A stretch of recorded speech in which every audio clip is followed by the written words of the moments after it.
What's going on, everyone? Welcome in to Sunday night college football after dark here on the Voice of College Football. We've got a full house tonight. Right next to me, we have Tim, we've got Tony, we have Dustin, we've got Jeff, we've got Brandon, D4 Sports, we have Will, Jordan, and John. How are we feeling? Good. How are we feeling tonight, guys? Oh, I'm doing pretty good after that last game. I'm feeling much better. Yeah. We got the Tomahawks going. Oh, man. What a game for the ages. Hey, Tony, before it happened, you can ask Will. I said LSU's going to score, and they're going to miss the extra point. He did. He called it. He is always the wise one. There's really no doubt about that. Jeff is a prophet. This man is a prophet. Jeff, he is a prophet. I could have told you that. I'll give him that. I didn't see the missed PAT, but I did say LSU is going to go score a touchdown. And then that happened. It's crazy. So we definitely have FSU as one of the first topics we're going to talk about, but I figured we'd start with general thoughts of what we thought about week one. Guys, I think after one of a really stressful, heinous, awful couple months of realignment and bitter fighting and feuding and all that among fan bases, is there any weekend possible that could have brought us back to what matters than all of this chaos? And I'm sorry to the teams that lost, but truly, what a weekend. I'm starting on Thursday and then just going all the way through to what we just saw. The storylines, the energy. There's a reason why college football is such a popular sport, and there's so much money behind it and everything else, and so much enthusiasm. The backyard brawl, everything. We're going to talk about it all tonight. But just I was really happy with football coming back. Yeah, there are a lot of heartbreaking games out there for a lot of fan bases, and then again, that's what we love about football, especially college football. Coming down to that last play of the game, and I'm hoping for more of that next week. Yeah, trust me. I felt the brunt of it this week. I'm actually going on vacation next week, so I'll see you guys in week 3. D4, but Texas is back. They're back. Hey, if this weekend has shown us anything, we've got Miami, Florida, Florida State, USC, Texas, everybody, West Virginia, Pitt, everybody's back. I like it. Just and just what we need to conclude the week. This wonderful weekend of exciting college football games would be a Clemson absolute drubbing of Georgia Tech in Atlanta. That would just be such a perfect fitting end. I wouldn't have it any other way. How has that worked out for all of those other recent bigwig teams this weekend? Right.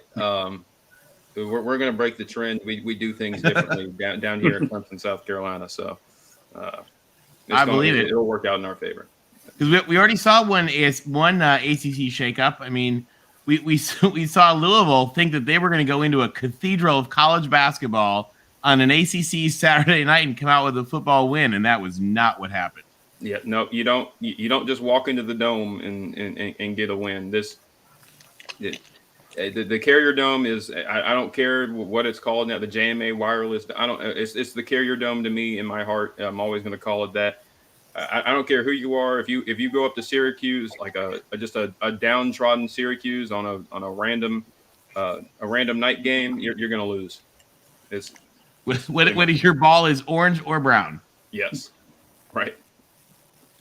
Hey, Jordan, what if you guys win tomorrow 6-3 with 3 safeties and 1 up Iowa?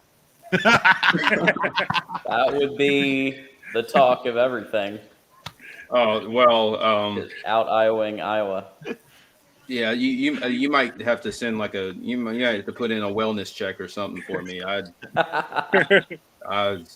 won't be doing great. That's for sure. At least Iowa won. I think, John, you wanted to go back. We were looking at Purdue and Penn State on Thursday night. What the hell happened? Wasn't that 3.5 years ago? That's what it feels like. It feels like it, right? Yeah. What happened? That game was that was a good game. That was a good game. Well, why don't we start? Can we start with the one that everybody's talking about in chat and everybody's just saw? LSU FSU.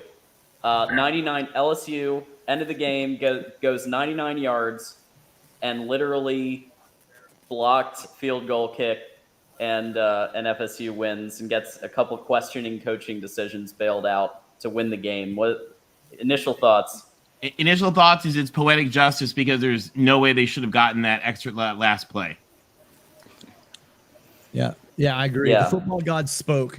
That would not have been spotted in time. It was just an absolute shit show by the Big 12 refs. Also, if those were Pac-12 refs, there would have been 143 more interference calls. Oh yeah, absolutely. And this was another big game that Brian Kelly could not win. On special teams. That was the luck of the Irish, because I've never heard a ref say, "There's time for one more play." After that long of a review, that was really confusing. And the one coach that went with Brian Kelly from Notre Dame was the special teams guy. What's the thing? Good coaches win close games. Great coaches cover. That's all I'm gonna say. Yes. Will, how delighted were you? Well, I've gone through some low moments this week. My football team lost and my soccer team lost. So I needed something to go my way. And I'm like, when that last call happened for one more play, I'm like, I might not even be able to go on the show tonight. But poetic justice worked out. I saw on Twitter, they said Notre Dame fans finished the weekend 1-1. Yeah. Oh, yeah. 1-1. 1-1. It's true. Brian Kelly said, "I haven't even won all my games yet." Well, he hasn't won any game yet, so we'll see what happens. The game should have ended with the So those of you who know more about the rules than I do, I kept looking at it and I kept looking at it. And I'm like, okay, the leg was down. He was in bounds. Shouldn't the clock have run out? No, because they have to set the chains. Yeah, and he got a first down. So they set the chain. Yet they probably should not have been able to get a play off. Yeah. This is where sort of you have the football gods issue, but the problem is once the clock is then stopped for error, for review, for time, for anything, then you have the problem of they have to restart it, and in the restarting of it, there's some argument about the rundown, but apparently that we don't have to get into the exact details. The rundown didn't apply here, but there's certainly I think the football gods spoke with a little revenge to be like, yeah, you shouldn't have had that touchdown. If it'll work properly, that's the big thing. I mean, you see it time and time again. It's a lot to get all 11 guys lined up and set for a legal snap of the ball. And you see it all the time. At worst case, maybe they might move early, and then you got a 5-yard penalty. So now you're going from the 7-yard line. So there's a lot involved, a lot of moving pieces. The bottom line is that they blew the call. Could they got a playoff? Possibly. And a lot of times you see that they're just not able to. By the time they get all guys lined up, all set, and then get the ball snapped, time runs out. But look, the Cowboys had that. The Cowboys had a similar situation with that in the NFL this year. Yeah, the NFL playoffs actually. It was just a big mess. Yeah, but I feel like one of the things that happened there, the special teams for FSU and also the defense kind of bailed out some, in my view, questionable coaching decisions, especially towards the end when they had the game in hand, ready to win. Wouldn't even give LSU a chance if they had maybe not done that play where it risked the ball getting going to the other team. So maybe you call a running play, maybe you somebody said take a knee and eventually kick a field goal. What would you guys have done as the coach in that situation? Yeah, I think you have to play for the points. You definitely don't take the ball out of your quarterback's hand to run a pitch play. That's a recipe for disaster. They're not using their timeouts. Put your 10 points up, play defense. You've been getting pressure on Daniels all game long. Put it in the hands of your defense, man. So there are some really innovative things that football coaches are able to do. And it's really crazy because you don't see this at all. but you can actually do some things like take a snap from underneath from by the center and do a pitch. And they're new, brand new, innovative, very like a visionary like John McKay, for example, might suggest such crazy things. Danny Canals tweeted out right after the game. He said, "Funny, nobody really complained when I used to pitch the ball to Warwick Dunn on the goal line."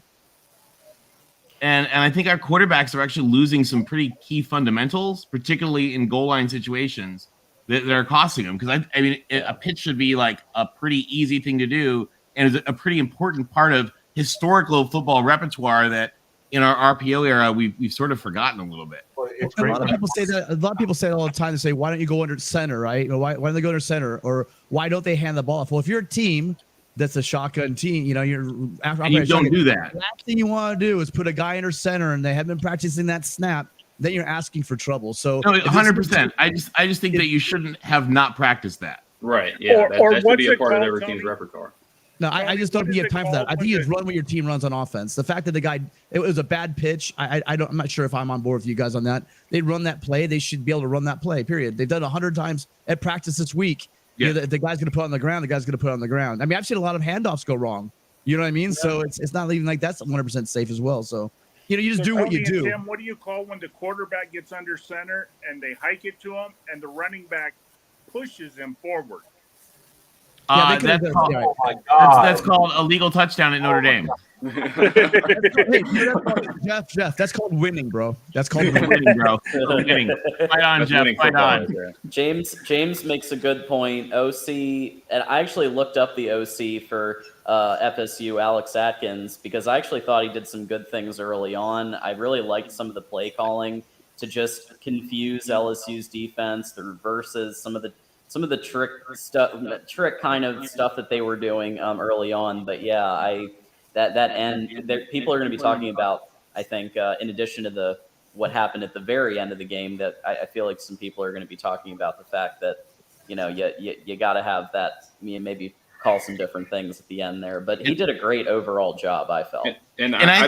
I've been saying for the longest time that and this is Norvell's offense. Alex Atkins is the offensive coordinator, but this is Norvell's offense, and this is what he's been wanting to run.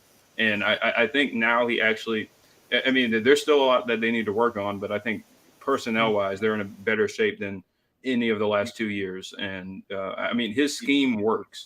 And I've told opposing fan bases, I've told my own fan base that I said, say what you want about Norvell and some of his results, but the guy knows offense, and if he gets the guys in place, it's going to work. And I want to give it. I'm sorry, I want to give a shout out to Jaden Daniels, and I almost said Jaden Delore. Jaden Daniels and oh my God, what's his name from Florida State? Jordan Travis. Jordan Travis. Because Jordan Travis and Jaden Daniels have both taken a lot of flack from fan bases, from the media, and I thought they both that pitch aside, they both played great tonight. And I thought they both did what those fan bases needed to do, and that was just an epic Florida State LSU game. Jordan Travis has definitely improved a lot from when he played us last year. Definitely looks like a new guy. Yeah, he looks sharp, especially on the run. There were a couple of times where, you don't want to see a quarterback throw it back across the grain, but there was one play where he came across, made a great play to find out. And who's that tall receiver? I could have sworn he's from ASU as well. Johnny Wilson, right? He's from ASU, isn't he? He started at ASU. Yep. Yeah. Yep. He couldn't catch a cold at ASU, but he's looking good. He had a solid game. Big dude. Once he gets the ball in open space, good luck those safeties or corners getting him. Well, and I want to give a shout out to Pokey Wilson or Ontario Wilson. He goes by Pokey. He was the one that made the one-handed catch. That was a hell of a throw, by the way, by Jordan Travis, taking that really dirty hit. We'll talk about that later. But he got laid out, but delivered that ball beautifully. And Wilson that was a beautiful catch. That was Knox Kane, I thought Daniels should have been sacked about 100 times that he found a way out of it. He was a miracle worker to not go down a lot of those times. He was the LSU offense the entire first half, by himself. Yeah. Mm-hmm. Yeah. They didn't have an answer for his running ability. They just didn't. And what was that? The first one went for like 30 yards. Like it was impressive. And I have to disagree with you, Knox Kane. Travis looked good. He did. Daniels, not so much. I thought Daniels looked good too. I don't know. I mean, without him in that game, I don't see that last drive being very succcial, or many of their drives. I mean, they kept a lot of drives going with his feet. So, yeah, I mean, you look at some of those throws. First of all, the offensive line had a horrendous night for LSU. They did not give him a lot of time, and the receivers, which was the LSU's wide receivers were probably the most disappointing unit on the field tonight. Keyshawn Butte in particular had a horrible game. He had that key drop, but he also he missed Jaden Daniels on that throw to the end zone. He wasn't looking. It should have been a touchdown.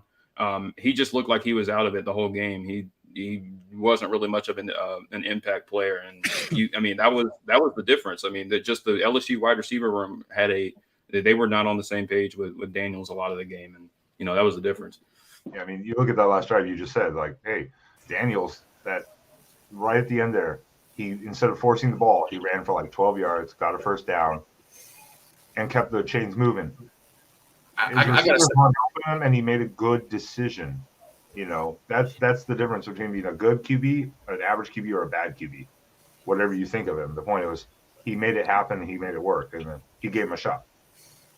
I got to say this, Billy Tuesday's comment, Daniels can run but wasn't overly impressive with him in the pocket. What pocket? Right. I was putting all those up because that's what I was going to say. That was going to be my point. That thing was collapsing from the snap. Yeah, there was no pocket.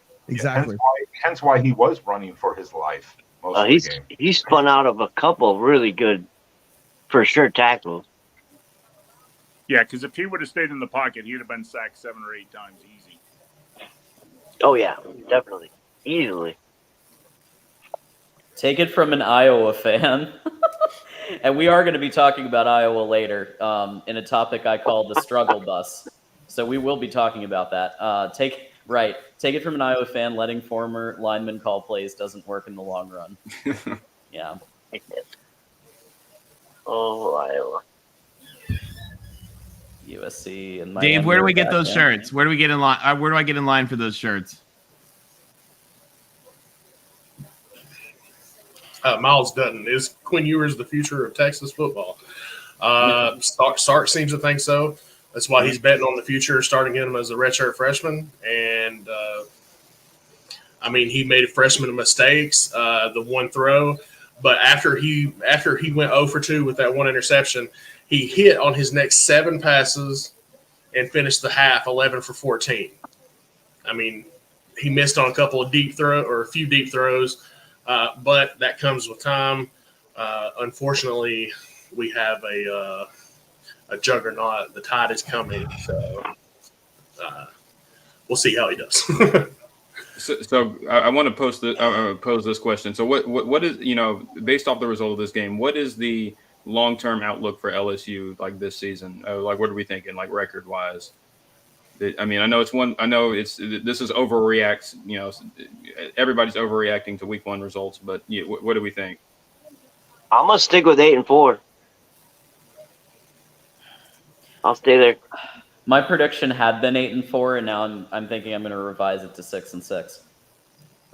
That's kind of what I've thought about did we it say? the whole time. Nope. They'll build.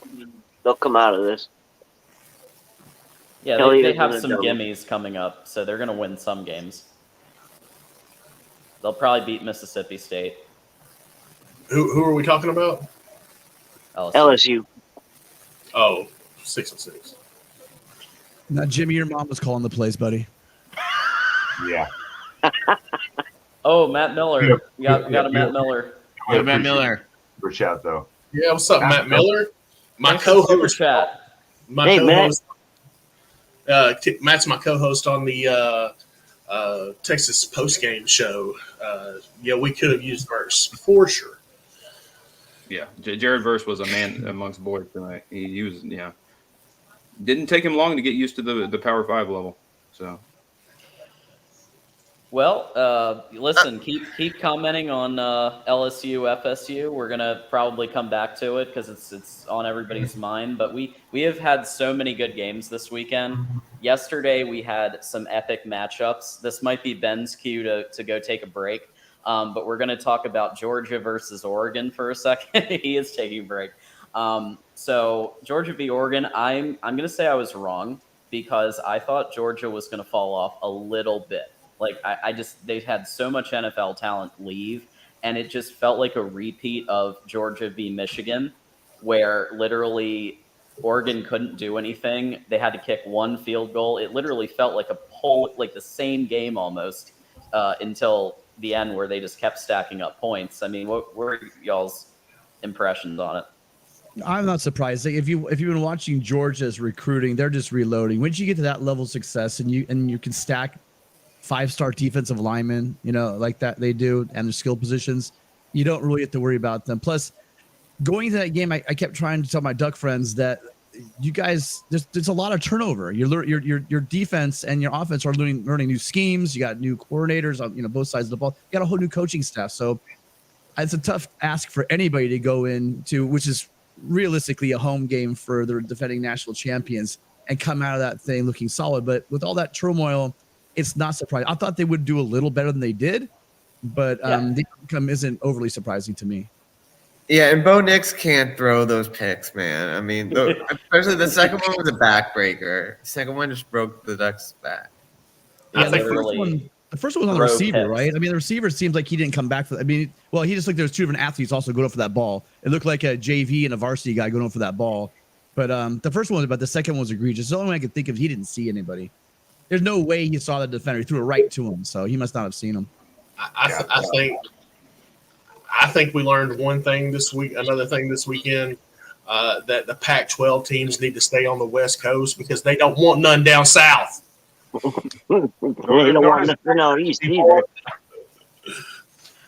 Well, it's not like they didn't get yards; they got yardage. So Bo Nix went for 173 yards, 21 completions. He threw some he is nicknamed Throw Picks for a reason, but he did get some yards. And it's just like Georgia, like Michigan got yards too. We just couldn't make it to the 40, 50 yard line half the time. Georgia started off where they left off last. Yep. They're reloading, just like you guys said. They are at that Nick Saban level of reloading now. And obviously Kirby Smart learned from Nick Saban for quite a few years. Well, and there's a lot of continuity. You bring back your quarterback. So, I mean, again, they were a well-oiled machine, and, a young Ducks team, well, not a young team, but I mean, a new coaching staff. Again, both sides of the ball revamped, traveling all the way across the country. I'm not sure what everyone was thinking this game was going to be. Pretty sure everyone I talked to knew it was not going to be a very close game. But I did expect the Ducks to do a little bit better on offense than they did. Yeah, and I've always been high on Todd Monken too, as an OC. I've always been high on him. I was about to mention that. I was like, someone needs to snatch him up because Todd Monken, since he's been at Georgia, I mean, their offense has been leaps and bounds better than what we can all remember it being, in the Jake Fromm years and all that. So, it's an efficiency monster. Like they just it seems like they have the perfect call for everything. They're very multiple. They throw a lot of different formations at you, and Stetson Bennett had a phenomenal game, and he works in that offense, and he's a very. I mean, it's time for people to just to accept Stetson Bennett is a very good quarterback, guys. He's good. Oh, he's elite.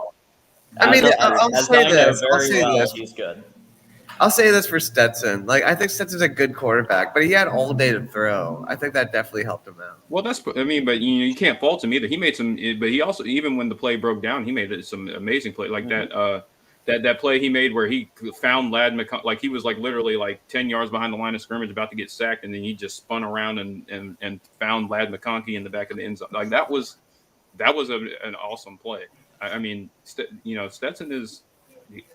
He has like his field awareness is I'd put it up there with just about anybody in the country. He finds open guys.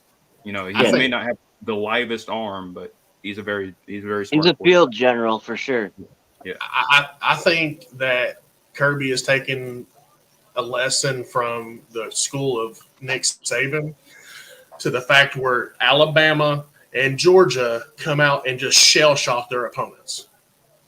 Mm-hmm. Right off the bat, they shell shock their opponents.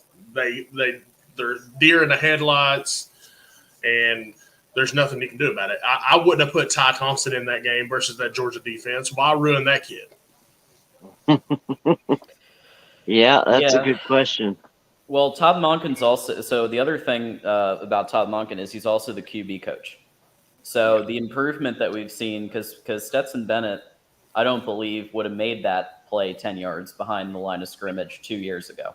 So I think that you're seeing the effect of the QB coaching. You're seeing the effect of the system 2 years in it now. And he's really – I think he's come a long way. Yeah, I think we're starting to see the coaching, all coaching, start to catch up with the talent. The coaching is going around the country, and they are teaching the talent they have, and they're bringing them to their full potential. Well, speaking of bringing to the full potential, Ohio State's defense. So let's sorry, Will, we're going to talk about, Ben got his, and now we're going to go into Notre Dame v. Ohio State. And just right off the top, I will say against Notre Dame, Ohio State, I felt it was about where I thought it was going to be. Like, I did not think Ohio State was going to blow out Notre Dame by 30, 40 points. It was a defensive game, and Ohio State's defense with Knowles looks legit. I was not high on it, the 4-2-5, but it's looking solid. Yeah, man. I mean, I did not think our O-line was – I thought our O-line was going to be improved, but apparently it still needs work to go. Some work. Definitely needs some work. Like, Harry Houston is a miracle worker, but the miracles haven't come just yet. They're on its way. And Jared Patterson, our best offensive lineman, was hurt. We were hoping he would be good enough to play, but unfortunately he was not, and we missed him, man.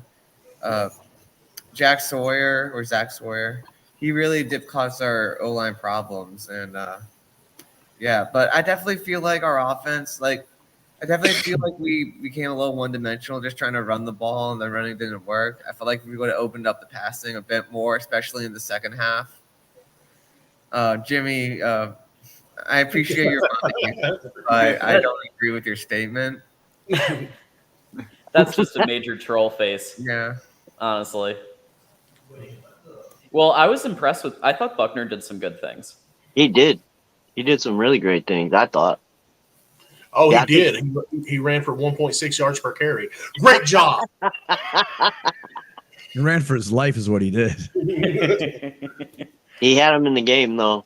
I didn't see that happening. Look, that's a rough first game for any quarterback, but he held tough as best he could. But Ohio State what was shocking about their side of the ball was how anemic the offense was, and their best wide receiver did go out for a while, and with the leg that he rolled his leg. Jackson Smith and Jigba, but CJ Stroud was in the Heisman finalist list last year. He's been talked about for the Heisman again this year. I knew the defense would be like at least okay this game, but I was really surprised that the defense was really the driver in terms of keeping Notre Dame off the scoreboard. Yeah, I mean, I think we need to give credit to the Notre Dame defense, front seven especially, for handling that line of scrimmage, especially definitely in the first half. So which shouldn't come as a surprise, right? Will, I mean, with Foskey and who's Adamiola? Your line is just stacked. And Cross also they seem like the more physical. They just seem like they were imposing their will in the first half. It did change. They looked like they'd get worn down a little bit in the second half. Which was probably, again, not helped by the offense. The offense could have done a little more to help them out. But overall, I think you have to be very happy, Will, with that defensive line. I also thought the secondary was very good. Like Benjamin Morrison, like a freshman, he really stepped up and really did well, as did Cam Hart and Brandon Joseph, like we thought. But that third corner spot we were a little worried about, but it looks like we got the freshman in, and he's doing real well. And I want to highlight what Billy Tuesday just said about they learned how to win ugly when needed. We haven't seen Ohio State in a while pull these kind of games out, when they got punched in the mouth to actually find a way to stand up and punch back. So, I give a lot of credit to Ohio State in that. T-Streams, and thank you for the super chat. The Mark and the team appreciate it a lot. Can Graham Mertz and the Badgers challenge Ohio State? That might be a tall order, but that's a tall task. If Mertz gets his talent back from the first game he played against Illinois, then maybe. The question is, does Wisconsin have a defense like the defense we saw? I mean, I just don't think people are realizing the defense you guys saw yesterday is an elite defense that's going to give a lot of teams a hard time. Mm-hmm. I think Wisconsin has a decent defense, but I don't think they're on the same level as what we saw yesterday. So may not be as much about Graham Mertz as it is how many points can they keep off the board. Yeah. I think they're going to have a hard time running the ball with Braylon Allen. Like Braylon Allen, he's really good, but if he doesn't have any offensive line to help him, carve him a path onto the field, I feel like the Badgers will have a tough time and they won't be jumping very long. Yeah, they do have a better chance than Rutgers, though. Jimmy Touchdown, that's for sure. Yeah, I was gonna say Jimmy Touchdown got the Big Ten East chance. Big on Rutgers for the underdog pick there. Actually, just a really funny note on that. He made the comment about BC. I've been laughing about how many people were seeing the Miami scores in this score update against Bethune-Cookman, which is abbreviated BC, and thought that Miami beat Boston College by 70. That happened actually to a lot of people. Yeah, there's a big difference there. It was kind of entertaining. Sorry, I didn't mean to change subjects. Good old Stony Brook. Played 37 quarterbacks yesterday, huh? Doesn't have enough talent at wide receiver. Yeah, they're not exactly Ohio State level wide receiver situation. They've had some good ones in the past, but they've been more known for their running game. So again, keeping going with this, we had a pretty interesting final with Florida beating the number 7 ranked Utah Utes. How about that? Also picked that one. Yeah, 2 words: Anthony Richardson. That's it. That was a Auburn Cam Newton type performance. Yeah, and I thought it was kind of funny. There were a bunch of people attacking John Wilner over this, and he reminded him he picked Florida to finish 13th in the country. And I think we might be seeing that Florida's a little better than we thought, and I think we might be seeing that Billy Napier has come in and done as bang up a job. Perhaps, I mean, we hate to assume this after week 1, but may have been done as bang up a job at Florida as everyone could have hoped. So could be. It was the tale of 2 Russian quarterbacks, and we're seeing this more in college football in general. But but both quarterbacks had a lot of yards. So Cameron Rising had 91 rushing yards. Anthony Richardson did just light it up though. But I think we're just seeing this more and more in college football, where dual threat quarterbacks are just having a good time out there. Yep. Yeah. It was a good game, and Utah had several opportunities. They got stopped 4th and goal on the one drive, and then of course the costly pick at the end there. It was a good show by Utah, but yeah, Florida came out on top. So props to Florida on that one. But yeah, I think Utah did show a lot yesterday, going all the way to the swamp at least. But yeah, they're going to win a bunch of games. Sandra, I'm not convinced Utah is within the top 4 in the Pac-12, to be honest, but nobody believed me when I said that before. I don't think they are either. No, I disagree with both of you guys. I think they're still up there. Again, I don't think so. You can't discount what they did going cross country playing in the swamp. That's not an easy task to do. Yeah, they're still my favorite by a significant margin to win the Pac-12. Wow. Well, I wouldn't say I wouldn't go that far either. Significant margin, probably not. But well, if they do, they're going to need some help. It isn't Utah. Yeah, again, if that game wasn't in Salt Lake, I would give USC a 50-50 chance of beating them. The fact that it's still I'm Salt Lake. and just to highlight this from Jimmy Touchdown, I am actually looking forward to hearing what excuses the Monty Show has for Utah, because I'm sure they'll have various calamity in Utah, and it'll switch to some BYU homerism. It'll be kind of entertaining. Are they on tomorrow morning on the holiday, or is that going to be Tuesday morning? 'Cause I'll listen to them. Who knows? They do it out of their basement, so I don't know. I'm not sure. Damn warm. But they, I still think it's Utah USC right now for the favorites, obviously, especially after Oregon showing. But I will be interested to see exactly what the Beavers and like Washington do. well, and we'll have to see how USC's defensive line does, when they face a team that's not Rice. Yeah, and I think Washington is a sleeper. Oh yeah, How Washington good did they looked look? good. Yeah, they look Kalen good. DeBoer had them looking great. I mean, it was Kent State. It was a MAC school, but they kind of dispatched the MAC school, whereas UCLA struggled mightily against a MAC school. They did. Yeah. No, I got Washington a sleeper in the Pac-12. Ooh. Definitely. Are we gonna predict Washington to win the Pac-12? Not yet. I can't go there yet. Sleeper equals like third place, maybe. Like Holiday Bowl-ish. Washington could spend go.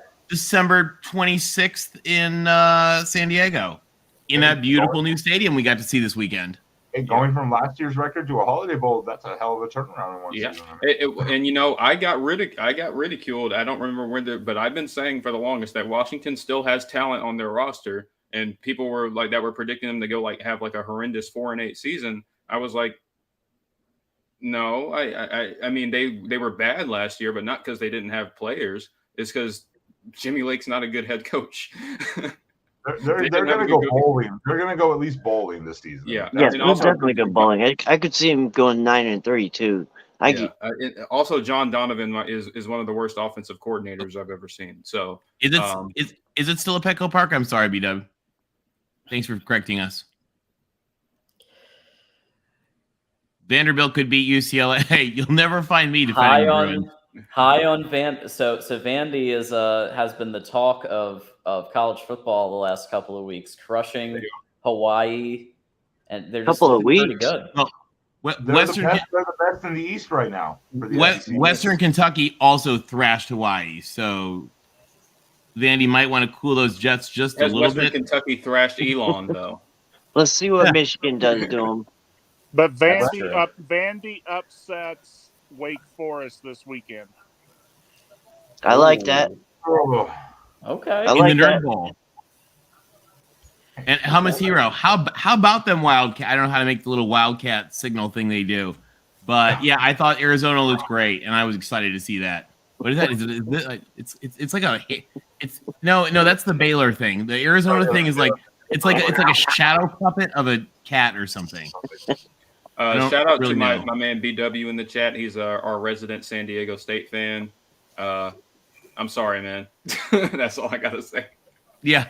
To so many, to B-Dub, to Joel, to SDSU Ski, all those folks are just really great San Diego State fans. But Arizona was definitely resurgent, and so that was pretty cool.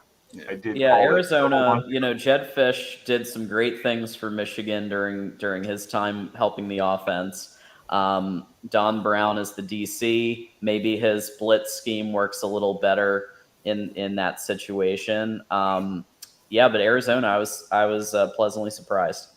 I did call it several months ago. I said, watch out for Arizona. You did. They're going to be very improved this season. You did, and I didn't believe it. That's the game I'm worried about, is going to Arizona.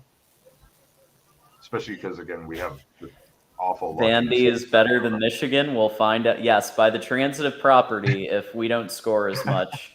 Then Vandy will. What was that? What was that ridiculous discussion that they were having with Mark? Like here's why I've been able to calculate that Grand Canyon Community College is better than Alabama. Like a couple weeks ago. I mean, I don't know. It was so dumb. It made my brain want to escape my ear. Well, there's a website where you can just plug two teams in, and it'll use the transitive property and to make them champions over each other. Yeah, I can make Rutgers better than Alabama if I want. I'm sure you can make Sewanee better than Alabama. They used to be in the same conference. Yeah, Sewanee used to own the SEC too. So, And didn't they not win a game? I think they were when they left. Yeah, no, they weren't great, but They were 0-30. SEC member. Was it 0-36 in the SEC before they left? I think so. I think that was what it was. But yeah. they're a founding member, damn it, and they should be recognized as such. They are SEC royalty. They are an They SEC blue blood. refused the forward pass. That was the problem. They didn't embrace the forward pass like the rest of them. There you go. Jimmy touchdown, huh? 5 and 7. Wow. This is all you, John. No, that's not going to happen. So moving on. Speaking of the Big Ten, though, we had some really interesting Thursday. There we go. games. Jason Osborne got that ridiculous transitive property nonsense better. Rutgers is better than Alabama at women's soccer. So and I know lacrosse. Thursday night. So I know Thursday night feels like 3 weeks ago at this point because of all the good games, but we had some really solid games to start off our week. Purdue v. Penn State.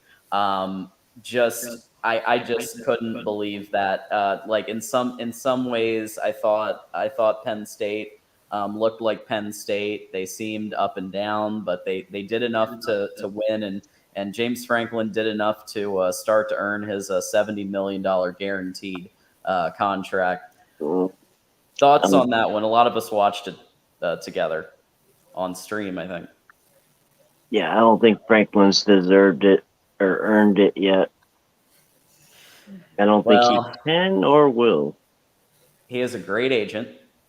Jimmy Sexton, I believe, is his agent. Jimmy Sexton earned his money. He Sexton plays did. schools against Franklin each other. didn't. and to Zach, we were feeling for you, man. We were, a lot of us were watching. We were thinking about, we were actually on on Mark's 24-hour live stream while it was happening, a bunch of us, and thinking about you and talking about you who were there and cheering for you. So we're sorry it didn't work out, but how cool you guys got to be there. Thank you, the real Hayden, for your $5. In fairness to Sewanee, Iowa still doesn't embrace the forward pass in the 21st Where is century. Corey when we need him? Yeah. Oh boy. By the way, is anyone sure? Is Corey okay? Have we seen him? We should do a general wellness check. Yeah. We're gonna need a wellness check on Corey Brada. Yeah. Corey, if you're okay, join the chat. Call in, please. Please, Corey, let us know you're okay. Michael Hogg's fine too. He was throwing things that night, but I don't blame him. I agree, Austin. That's exactly what I was thinking. Like Sean Clifford has been hot and cold for so 10 true, years Austin. now. Exactly. 12 He years. He looked like he and lost the been team the quarterback. game, and then he kind of pulled it back for them at the end. But how I mean, it was only a couple of plays, but how good did Drew Aller look? Mm-hmm. I'm happy with Tyler Buckner and CJ Carr, but I would also love to have Drew Aller on the team. And we tried to get him, but Penn State got him. I think another thing we learned this weekend was, the Illinois, Iowa, Nebraska, Purdue, and that, those ought to be really good, great games, high scoring, and, just a lot of fun to watch. Yeah, I was impressed with the running game for Penn State, which of course, boasts such names as Saquon Barkley, was looking pretty solid. With Singleton, just like what was happening with the running game was pretty solid. I felt they're coming back on that front.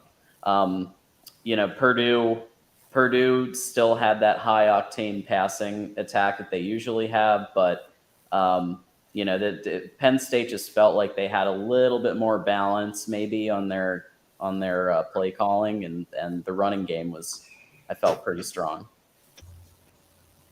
Can we just get to the point of the Purdue 3 minutes left and 7 straight pass plays? Yeah. That's the Jeff Brom way, baby. That's it. Jeff Jeff Brom giveth and Jeff Brom taketh away. Take it away. That's all you're going to get. I think Penn State fans were even yelling at Jeff Brom, going, "Run the ball!" Run the ball. End it. I don't think Fromm ever heard of Woody Hayes saying, when you pass the ball, only 3 things can happen and 2 of them are bad. Hair Trigger, great comment. Yes, his stats were very good. We would take that at Michigan any day too. I would and take that at Iowa would definitely take that right now, for sure. 20 to 37, 282. Yep, 4 touchdowns, 1 pick. Not bad. Tim, I think I was fine with our stats at USC. I don't think we need him. Yeah, probably. Iowa would take back that receiver that Purdue got too. Yeah, Charlie Jones. Well, they wouldn't use him. They didn't use him. Oh my God! Well, I didn't even know who he was because I really don't care about Iowa or Purdue. Quite honestly, no offense. But poor Corey went on like an hour-long binge about. I was trying not to laugh. I was like, "Oh, I feel so bad." Hey, but Charlie Jones validated Corey. I mean, Corey talked about it. He was like, even in the offseason when Jones transferred, he was like, this was a huge loss. He was our best receiver, and he was like, I got ridiculed for it. And Charlie Jones comes out week 1 against Purdue. I think he had 12 catches for 150 something yards, like 2 touchdowns. Like he was phenomenal. And he got targeted like 25 times or something like that in total. There are gems like that on Iowa's roster, and they're only scoring 7 points against FCS teams. So, and I think before we hit Purdue, do we want to talk to our expert here real quick? Actually, three offensive points. Sure. Oh, how's it going? What's up, Zach? Ben hit it. Like 13 pass plays under 6 minutes, and then not only that, in the first half we tried to shoulder check people instead of wrap up. That was killer. People would say that Penn State held and grabbed towards the end in the 7 pass plays under 2 minutes sequence, but you can't do anything about it if you can't tackle in the first half, because those broken tackle touchdowns Penn State had in that first half, if you tackle correctly and you take those off the board, then you win comfortably. So, and then Doru was averaging like 4 yards a carry almost. That could have helped you in the last 2 minutes. So, just takeaways, just tackle properly, and we would be fine. But Charlie Jones, I love Charlie Jones. Yeah, me and Zach, we're in a group chat together on Twitter, and he was just spamming in the chat, like he has like a whole man crush on Charlie Jones. So, dude, with the offense that Iowa runs, he's just, how do you not use that guy? They only used him for returns. I mean, he won Returner of the Year, but I mean, when you have someone like that, why can't you work with them? Well, you got a good one in that one, Zach. And trust me, I told you before the game, I was pulling for you for that game beforehand. And he couldn't have any opportunities in the return game because Penn State played him well. But actually using him on offense, I was pleasantly surprised. Dave Snuthers, Iowa. Thought about the wing T? Honestly, that's honestly not the worst idea I've ever heard. Exactly. I was going to say the same thing. It might be the best thing for them right now. Yeah. They need some type of offensive vision. So I'm going to give them the tiniest bit of credit in the championship game. They did try some things. We just stopped them. But they did try some things, right? They tried a couple of like reverse situations and a couple of things that I hadn't seen Iowa try like ever. But it just wasn't anything. Wasn't going to work. Not against RG. Not against. They need a vision. Yeah. Fucking here you go. No. I was watching that Iowa game because I just wanted to, see how other Big Ten teams look, and obviously we play them every year. And my goodness, Spencer Petras looked awful. He was missing bottom of the Big Ten. Honestly. He was missing some very easy throws and short range. He looked the worst I've ever seen features play, but on top of that, he's looked the worst I've seen on an Iowa quarterback play in 15 years. Holy, did they get a first down? Did they get one first down? Well, they got a field goal, so I mean, I didn't see them get the field goal. I tuned in towards the end because I saw the 5-3 score, and the sicko in me was too. They also had two afraid not safeties, so that's why I was like, did they get a first down? I think somebody asked, what are the predictions for what month they're going to get up to 6 touchdowns? Oh, total man. Or in the game? Yeah, as in total. Total November? Maybe like by like the 12th game. No, they play Iowa State this weekend, so they'll score this weekend. Hey, Iowa State's. I don't know about that. They might get one this weekend against Iowa State. I don't know. They always figure but it out. it's a rivalry, so weird things always happen in rivalries. That's true. So. Yeah, that's what I'm saying. Like Iowa State, you can't. I don't think they're gonna do much different. I mean, depending on how you look at it, like nothing weird happens in that game because it doesn't really matter how good Iowa State is. Iowa just owns that rivalry. So Iowa's won like 7 in a row. Right. Yeah. Right. Yeah, Matt Campbell, I think he's a great coach. He's coached that team up more than you'd expect Iowa State to have been, and yet just like our own coach, it took a while to get over the hump. Maybe this will be the year. It's the 6th or 7th, 8th year. So hopefully, maybe it'll happen. Corey's going to obviously be not wanting that and try to get the streak to continue. He'll lose his mind if it happens. Yeah, I got Iowa State on that one. Wow, yeah. Even covering, I got them all outright. So speaking of struggle bus, we have so this is our time. We'll get, and then we're going to get to backyard brawl because that's important.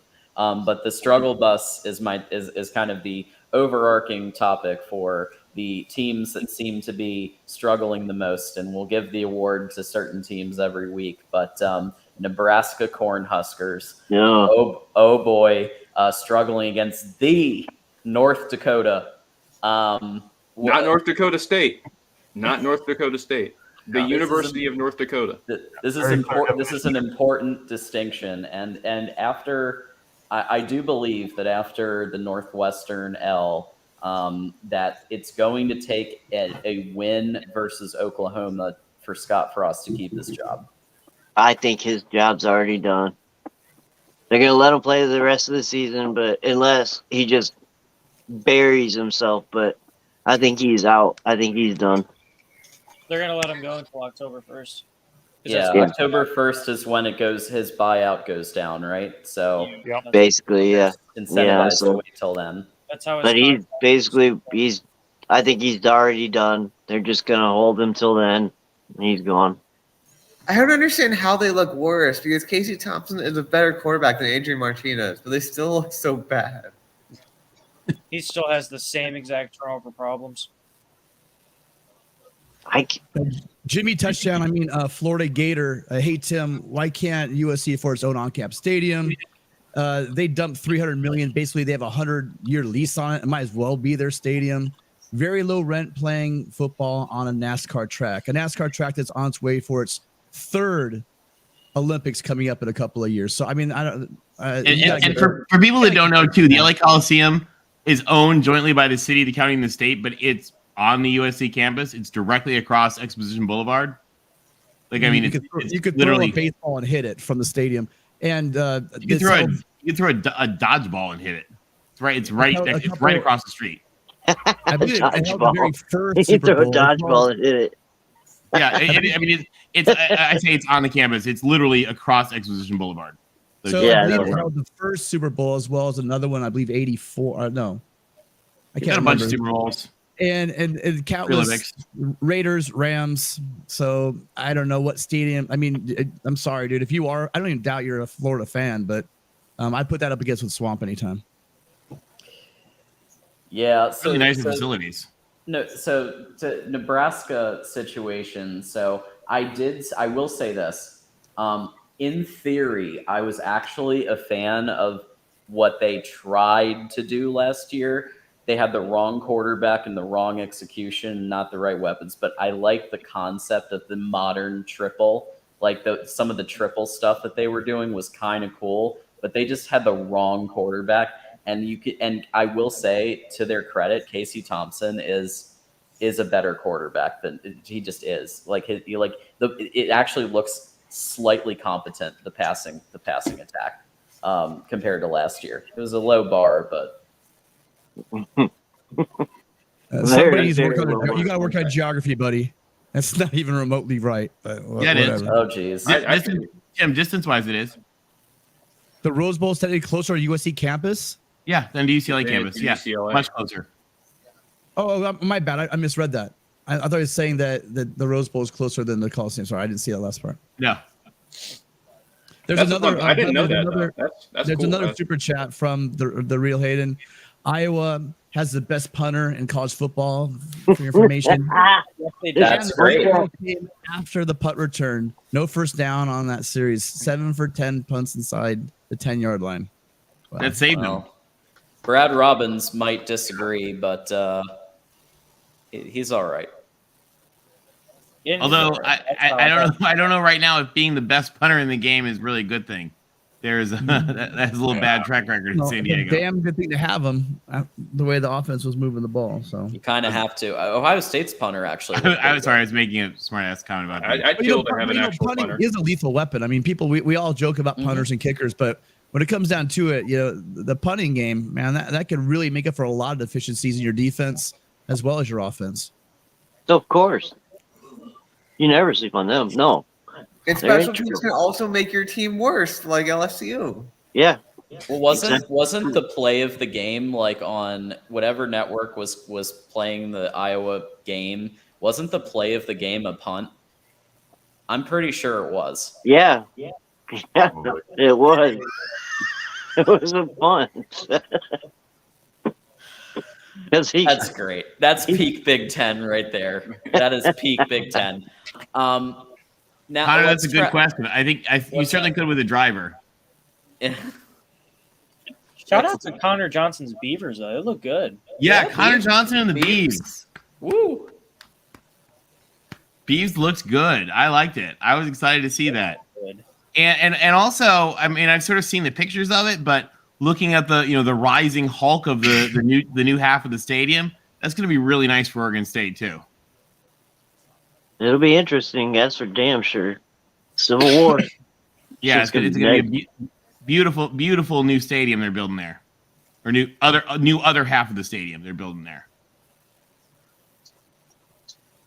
I was also surprisingly shocked how bad Boise State looked.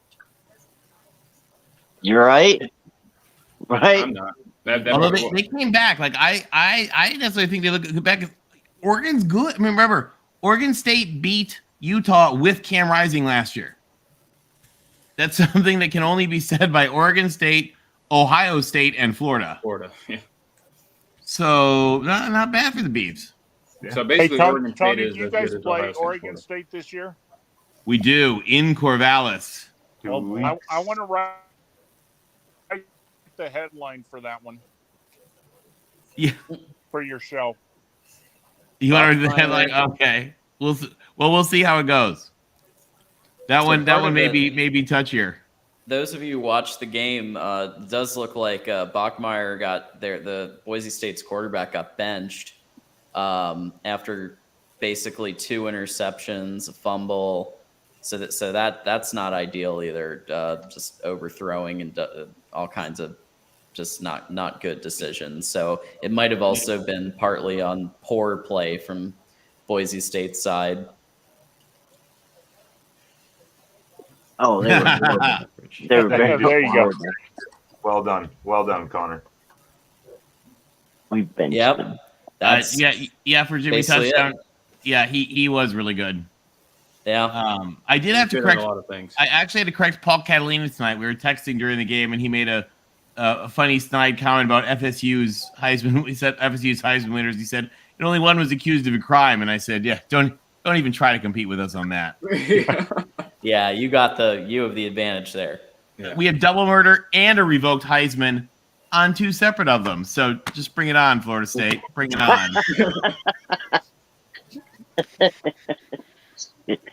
Well, You damn convicts. he did go for a lot of yards. So the backyard brawl, a lot of us watched that one together, and listen, the Pitt versus West Virginia, this was the game that made me so happy that college football is back, because it was chippy, it was energetic, it was going back and forth. That's the game that made me like it almost like as interested as I've been in CFP. This was almost like it took it to another level of excitement. What are people's thoughts? Hopefully we've checked in on Golden Blue and on Joey. They're okay. Yeah, I think by the end of the game, Good. Joey's good. He's Yeah, Joey's good. I talked to Joey today. Oh, nice. Because the thing about Joey is Joey understands that, like, anybody lose. Yeah, and Joey understands that that was a great showing by West Virginia, and that was what West Virginia wanted to see. JT Daniels looked great. Yeah, he did. And that's what they needed. I mean, after a couple of years of Jared Dagey, they were smart West Virginia fans are enthralled right now. And a little bit of my high school quarterback, Austin Kendall. Shout out to him. He's still at Louisiana Tech, I think, or somewhere. I don't even remember anymore. He's somewhere out there, huh? Yeah. Somewhere. Shout out. There. Let's keep track of our players. Yeah, JT had a pretty solid game. Looked good. The West Virginia definitely feels like they're going to be even though they didn't pull this one off. They're making some strides, and I think they're going to be on the upswing with what they've got. They've got some good pieces. Yeah, they do. Yeah, what were some of your like takeaways from that from the just like what you thought? Because like I mean Pitt, like everybody thought Pitt was gonna just come in and they were gonna do some great things, but it did feel like West Virginia was in that game, neck and neck and just blow for blow. What did you think about it? And that was because of JT Daniels. JT really Daniels was. had a heck of a Definitely. game with the Mountaineers. I thought Pitt 214 yards, 2 touchdowns, 23 completions. Yeah, pretty solid. I mean, I think it's like one of those games. It's a renewal of that rivalry, and it's like any rivalry game. You're going to get that, best from both teams, especially on the first game. But JT looked good. Both teams really did good. The defenses looked pretty good. The JT stood in there and delivered some balls that maybe shouldn't have been thrown, but those receivers went and got him. There was that one where he was getting like hit, and he just kind of threw it up like on a prayer on like a 3rd and 10 or something, and his receiver went up and took it from the defender. Yeah, it was a great game, fantastic game to start the season off. And, what do you guys think about the whole quality of the whole, like, we'll get rid of week 0, but all of week 1 college football? This last weekend, what do we got? A+. Yep, 10 out of 10. Yeah. I agree. That was just what we needed. Like, that's a great games, man. Great games. They felt like 3 weeks into one. Yeah, exactly. Like, from Thursday and now all the way to here. We got week 2 coming up. We got Texas, Alabama. Well, we still got a game. Don't forget about. We still got a game. We got a game tomorrow. Georgia Tech. And one thing that's also kind of nice there, the people that tend to know these things have been saying that with the college football playoff expansion structure and pay structure, that they think that our realignment days are probably done for the year, by and large. Maybe some little things, but no more major shakeup. You don't think so? That's what the folks that tend to be real good at these things are saying. So I think that's great. So things will have settled down. nobody of note will go anywhere probably.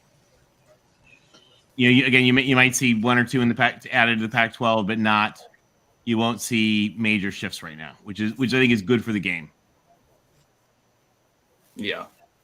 Yeah, especially with Friday coming out with, hey, we're going to 12 teams. Right. Yeah, that's why. Like, just come on, here we go. The money is flowing. The question that I'm wondering from some of you who have been studying this a lot is, would ESPN be willing, the mothership, be willing to consider going earlier than 2026 for the prospect of making a lot more money to play more games? What do we think there? Yes, Very possible. I definitely could see us going to 2024. Yeah, they said they're trying to encourage everyone to go 2024 as early. I think it's gonna all come to how this season we're at right now comes out. What happens at the end of the season, the playoffs and all that. But we'll see how this works out, and then we'll go from there. But I don't think it's gonna take us to 2026 to make that happen. I think it's gonna come earlier than that, definitely. I don't see the biggest and most important thing for them is to ensure that the rebidding does have extra bidders. So ESPN wants an extension on the contract in order to enlarge it. But the key, and I think the presidents in what they did on Friday have basically kind of come in and laid the smackdown on things, and that was just what we needed. Executive leadership helps. And led by people like Dr. Johnson at Ohio State, Kirk Schultz of the Pac, they came in and laid the smackdown with their unanimous vote. Yeah. So for the top four teams get buys, and it's the top four ranked conference champions, right? Yes. So we're rewarding conference championships. That's good. Yes. And the top 6 conference champions are guaranteed access into the playoff. Okay. So conferences are going to mean something. The conference wins are going to mean something. That's not bad. And the G5 is guaranteed is essentially guaranteed an entrance in. Do we like buys though? Would we have preferred 8 or do we like buys? No, we don't like. I would like to see 16. 16. No buys. Okay. But But 12 is better than 4. It was very simple. Keep it what they said. Have your top 6 champions and 2 at large. Why do we need 6 at large? It's just, it doesn't really make a whole lot of sense, to be honest. Yeah, and I disagree because I think more teams, more access, more people at the table is better. I think it keeps our structure in place of making it more reachable for people. But Tony, will be more access. It's going to be 2 or 3 more teams from the SEC, 2 or 3 more teams from the Big Ten, and maybe 1 or 2 from the other conferences. Except what'll happen is that the smaller it is, the more it gets squeezed for the big I'm a lover of big teams from big conferences, but the more they will push to start to exclude others from it. And so I think 16 is a better answer. I don't like buys, but I think that the more access is better. Yeah, more teams, more access, more people in it. When I hear more access, I think maybe more conferences, more other teams getting access that wouldn't have it. We're just going to make it so you have teams that are like 5th or 6th in your conference. If you had 16, you'd have teams that ended up 5th in the SEC playing in a playoff, and that just destroys the regular season on my book. Okay. Well, again, I also like the model better that filter all teams from one conference up through each other. Those were some of the proposals had something like that, and I thought that was a better structure as well. Because you're right, Tim. I don't like sorry, not to interrupt. Keep interrupting. I don't like the model that is like, oh, let's see how many different ways we can compensate. I think the more you filter up, the better, because that's where you really have your true conference championship. Some of the earlier models that they had proposed actually had the conference championship games as part of the playoff, and those are the ones that I think are the smartest. I just think MarkRogers, the voice of college football. 12 team has to where you have buys. 8 teams would have had no buys. 6 highest conference champions. 2 at large, and then we were done. Yeah, I just don't see where more games is bad. I just don't.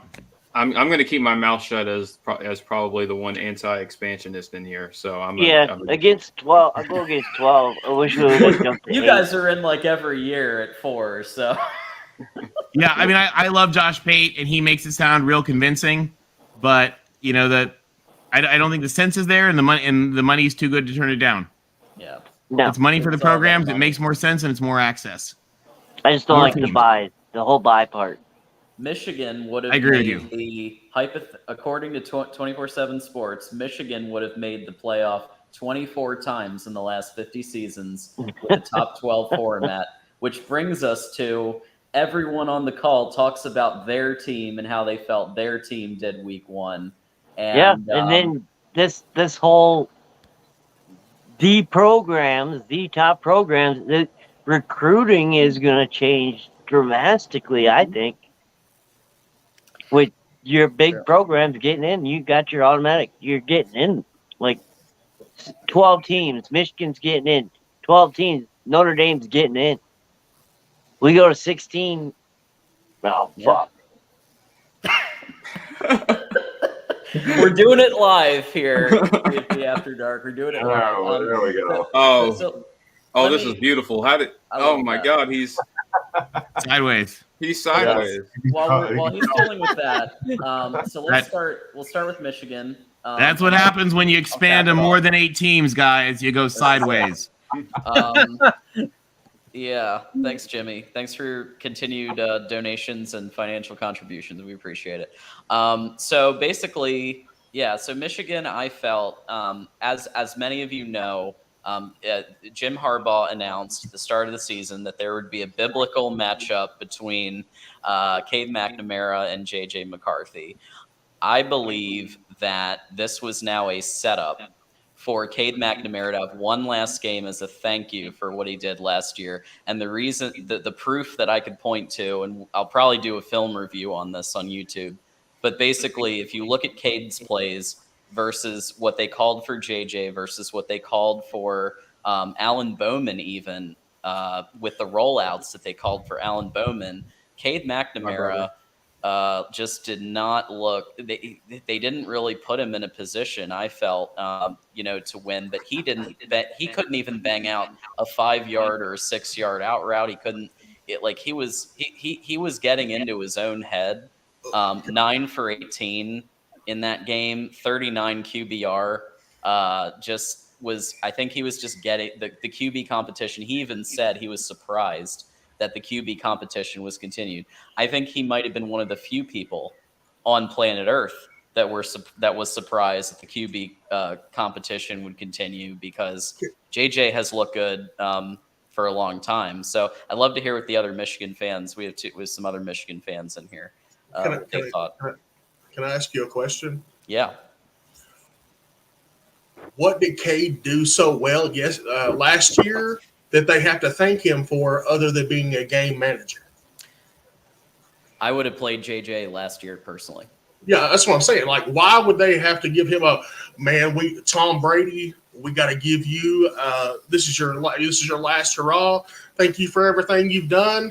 But no, we're talking about a guy that was like Stetson Bennett last year. He was a game manager, was not overly wow plays, did not, he was a game manager. In all fairness, D4, I could have taken your exact quote and had it been a Michigan fan talking about Tom Brady versus Drew Henson, and it would have been like the same. Yep. Yeah, pretty much. I mean, I certainly respect your views on quarterbacks, but I did hear that exact argument against Tom Brady. Listen, I think it's kind of like what Dabo did back in 2018 with Kelly Bryant and Trevor Lawrence. Kelly Bryant, he was not a game-changing quarterback, but he took Clemson to the playoff in 2017 as the starter. Yeah. So it's kind of a respect thing. Some coaches are just like that. Trevor Lawrence, the moment he stepped on campus, was the best quarterback on the team, but Dabo was going to let. It's a little bit different because McCarthy has been there longer, but right. It's the same concept. Every other parallel, and and Jordan, you and I have talked about this a couple of times because I think other than that one aspect where Trevor was newer to the team, every other parallel is a perfect parallel, right? Because Clemson won the ACC the previous year, but they lost in the playoffs. We won the Big Ten, but we lost in the playoffs. There's a lot of parallels there in terms of Trevor Lawrence that came in. Clearly was just rocking it out, but JJ, needed to sit for that year. And I think that JJ does have one weakness, or maybe two, which is Florida. Thanks, Florida Gator. And Jimmy.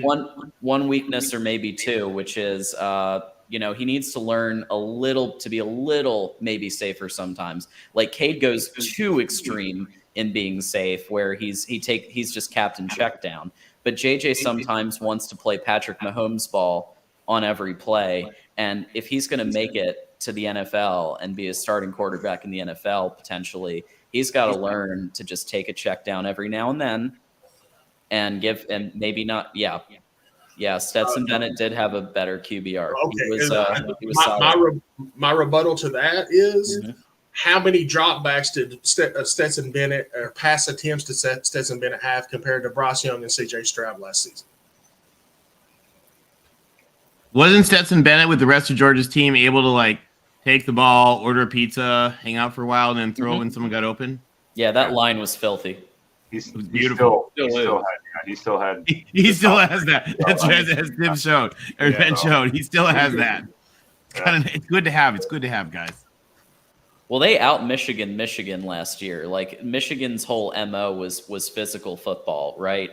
And Georgia just looked like mountains compared to us on the line. Even John Madden said our line play was some of the best he'd ever seen. And then Georgia just made us look like fools, right? So that O-line is ridiculous. I feel your pain, John. JJ is dynamic. He is. And listen, I do believe I'm actually ready to declare. I'm going to tell Harbaugh this after. I am ready to declare that JJ McCarthy will be the starting quarterback. I think that he will not give the job up after Hawaii. He's going to light it up. Vandy lit it up against Hawaii. He's going to light it up versus Hawaii and keep the job. I do think that. But we do thank Cade for everything he did, and I hope he gets a starting opportunity where he's beloved. Wisconsin, Iowa, etc. Yeah, Cade is not as good as 100.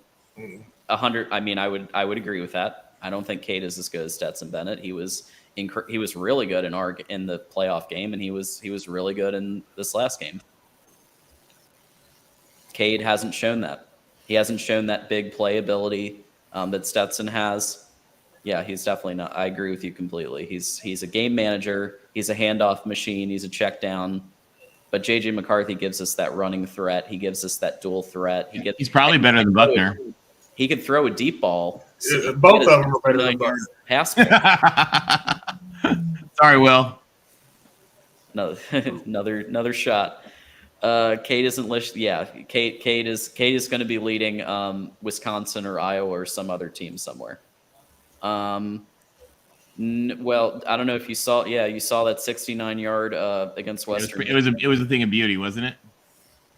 Yeah, that looked like Patrick Mahomes in the way that he was able to make that play happen. Could you imagine? The free play across his body on the other side of the field, going all the way to the left side of the field? Yeah. Could you He's imagine? not Laffy Taffy there. Roger Dodger, they lost to Arizona because Arizona has a pretty good team this year. Jed Fisher's a magician, baby. Jed Fisher's a magician. They lost because Dolores, the quarterback there now, and he got another transfer. I'm blanking on his name.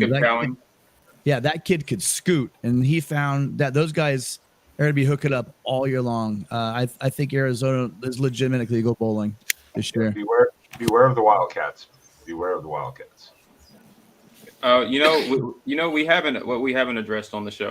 I know we kind of already went over our struggle bus segment, but can we give a shout out to the two games that were played in Greenville, North Carolina, and Boone, North Carolina, respectively? Oh my gosh! Do we want to talk about North Carolina and App State first? Let's. What a beautiful train wreck that was. Oh my God! Shall we just start the fourth quarter? Like, shall we just start there? That might even be too much. I think we all we need is the last 2.5 minutes. So why did Gene Chizik get hired? I don't know. I don't have an answer on that. He's been there before. You know, Mac Brown is a retread hire, so he wanted to get a retread hire of his own. So You keep Mac Brown's name out of your mouth, Jordan. Mac Brown He is a national championship winning coach. You put some respect on that silver fox's head. Mac Brown's a great I will coach. put respect on him. In all fairness, Tim and I were there to witness him winning a national championship, so we can verify that in person. Well, no, actually, I can't. That's fine, but Mac Brown is washed up. Because I'm Vince not Young's sure knee because was down. The NCAA said that game didn't happen, so I don't know. That's true. That's true. The NCAA has decided that game did not happen. That game didn't happen, so I don't know what to say. Yeah, according to the NCAA, Mac Brown did not win a national championship. Oh man, Or he didn't win a national championship Dustin's game. camera. We should just say that. Dustin's camera did the thing again. Good point, Tim. Good point. We'll let him sort that out, and then we'll get it back. Oh man, but yeah, no. North Carolina has no defense, but hey, Drake May looks great. Drake May is amazing, so that's something. Shout out to former Clemson quarterback Chase Bryce for absolutely carving up that UNC defense like a Thanksgiving turkey. It was a sight to see. I'm so proud of him. We owe him partially for our 2018 national championship. So Chase Bryce, will forever live in Clemson lore, Clemson legend. He is a Clemson Tiger for life. Love that man. I wonder if he'll be a crybaby like Dabo. I'm sorry. He's also a national champion. I have to come back. Yeah. Well, Dabo has more national championships than Mac Brown, and in less time coaching. So, I was like, people were saying that we were going to lose to UNC. I don't think we're going to lose to this UNC team. I think we're safe from them. Yeah. Somehow somehow UNC's defense got even worse than it was last year. I didn't think that was possible. I think Jay Bateman deserves an apology, probably. It's not it's more than just the players, because they have talent. They've recruited really well these last 3 cycles. Some of the guys that were highly touted are now are sophomores and juniors, guys that should know better, that should be playing better, and are not. It's a coaching issue. It 100% is. They're soft up front. The secondary gives up a ton of big plays. It is a train wreck. I'm really concerned for what happens when they get into conference play. I'll agree with you there because, App State went up, North Carolina came back. That fourth quarter is inexcusable, absolutely inexcusable. Oh, by the way, this we got a scoregami in this game. I don't know if you guys knew that, but 63-61, it has never been a final score in college football until that game. So we had a scoregami. Yep. Oh, Let's go. nice. 63-61. 63-61. The only North one. Carolina. North Carolina getting a basketball score and coming out with a football win. Yes. I may have been, I'm not going to lie, I may have been pulling for the upset just so that maybe there could have been a new embarrassing App State loss. That's what I was hoping for. Well, UNC has already lost to App State at home. Well, so and even another. They did a couple of years ago. I'm sorry, who? Who lost to App State? UNC. Oh, UNC. Okay, sorry, I thought I misheard you. Did you? Okay. No, USC. No. Although if you take some of USC's teams the last couple of years, they probably would have lost to App State. Probably not. Which USC? Yes. Yes. Yeah. All right. Jordan fired. Really not. Well, see, we'll never know. Jordan is canceled. Jordan Bowman does not exist anymore. He's been canceled for slanderous remarks. Wish him well. Speaking of USC, bye guys. Just teasing. I'm going into the Twilight Zone. It's never coming. Never Jordan's coming out. going to the transfer portal. Yeah. Jordan's going to the transfer go. portal. There Just you go. kidding, Jordan. We'll see. We'll see what the gods do to you tomorrow night, and then we'll talk. Yeah, I might have punished myself. You're against Georgia Tech though, so you're probably pretty safe. Jeff Yeah, Collins. unless the ghost of Paul Dreams. Johnson. Yeah. The ghost of Right. Paul Johnson passed. Yeah. But that's okay. I think Navy killed the ghost of Paul Johnson passed last night Oh, by God, losing yeah. to Delaware. Yeah, don't talk about that. But speaking Is of there you guys, anything to say about that? yeah, no, that was just sad. Yeah. I mean, Delaware is one of those teams that's also like a really good, FCS team Yeah. who can come back and do that to you because they are pretty good. And by the way, beautiful campus, fun campus, awesome people. Anybody, if you don't know about the University of Delaware, it's really a great place. But Tim, how about the Trojans? Oh, I was wondering if we were ever going to talk about that team out west with the beast out west. Yeah, pretty good showing. First time in a long time USC decided to wipe out a team they're supposed to wipe out. Off the top of my head, 19 of 22 or 23 for 249 yards, 2 touchdowns. But again, the best part about those 19 receptions are the fact that they went to 12 different receivers. So that offense is as advertised. The only downside to it was losing Rayleigh Brown at the end of the game. Man, this kid's has had a ton of news coming out of the practice reports, but obviously no one's been able to see him. But he got out there like a flash and was looking showed us what great. he's capable of. Unfortunately, it looks like he suffered a sprained ankle. We don't know the severity or what the injury actually is, but it looks like ice on the ankle and off on a cart to end the game. So that's a kind of a downer, but really excited. I thought that Travis Dye would get in the game a little more. He really was not, but he probably had the best reception of the game where Williams rolled out to his right and found him on a third down right along the sidelines. The ball was actually tipped. So I'm really looking forward to Travis catching a lot more passes. But all in all, it was a great game. What were you guys who saw it thought about it? Okay, Lori, I get that Rice isn't very good, but I think you could still see a lot of great things from USC versus Rice. I mean, In Rice has the particular, McCaffrey kid. defense. Mm-hmm. Yeah. That was also the highest offensive scoring, like point wise. I've also kind of laughed because some of the Oklahoma fans, God, they are the most cringy, pathetic bunch of like sad sack whining, like bitter people ever. The dude left and you got a new coach. Done. Calm down, people.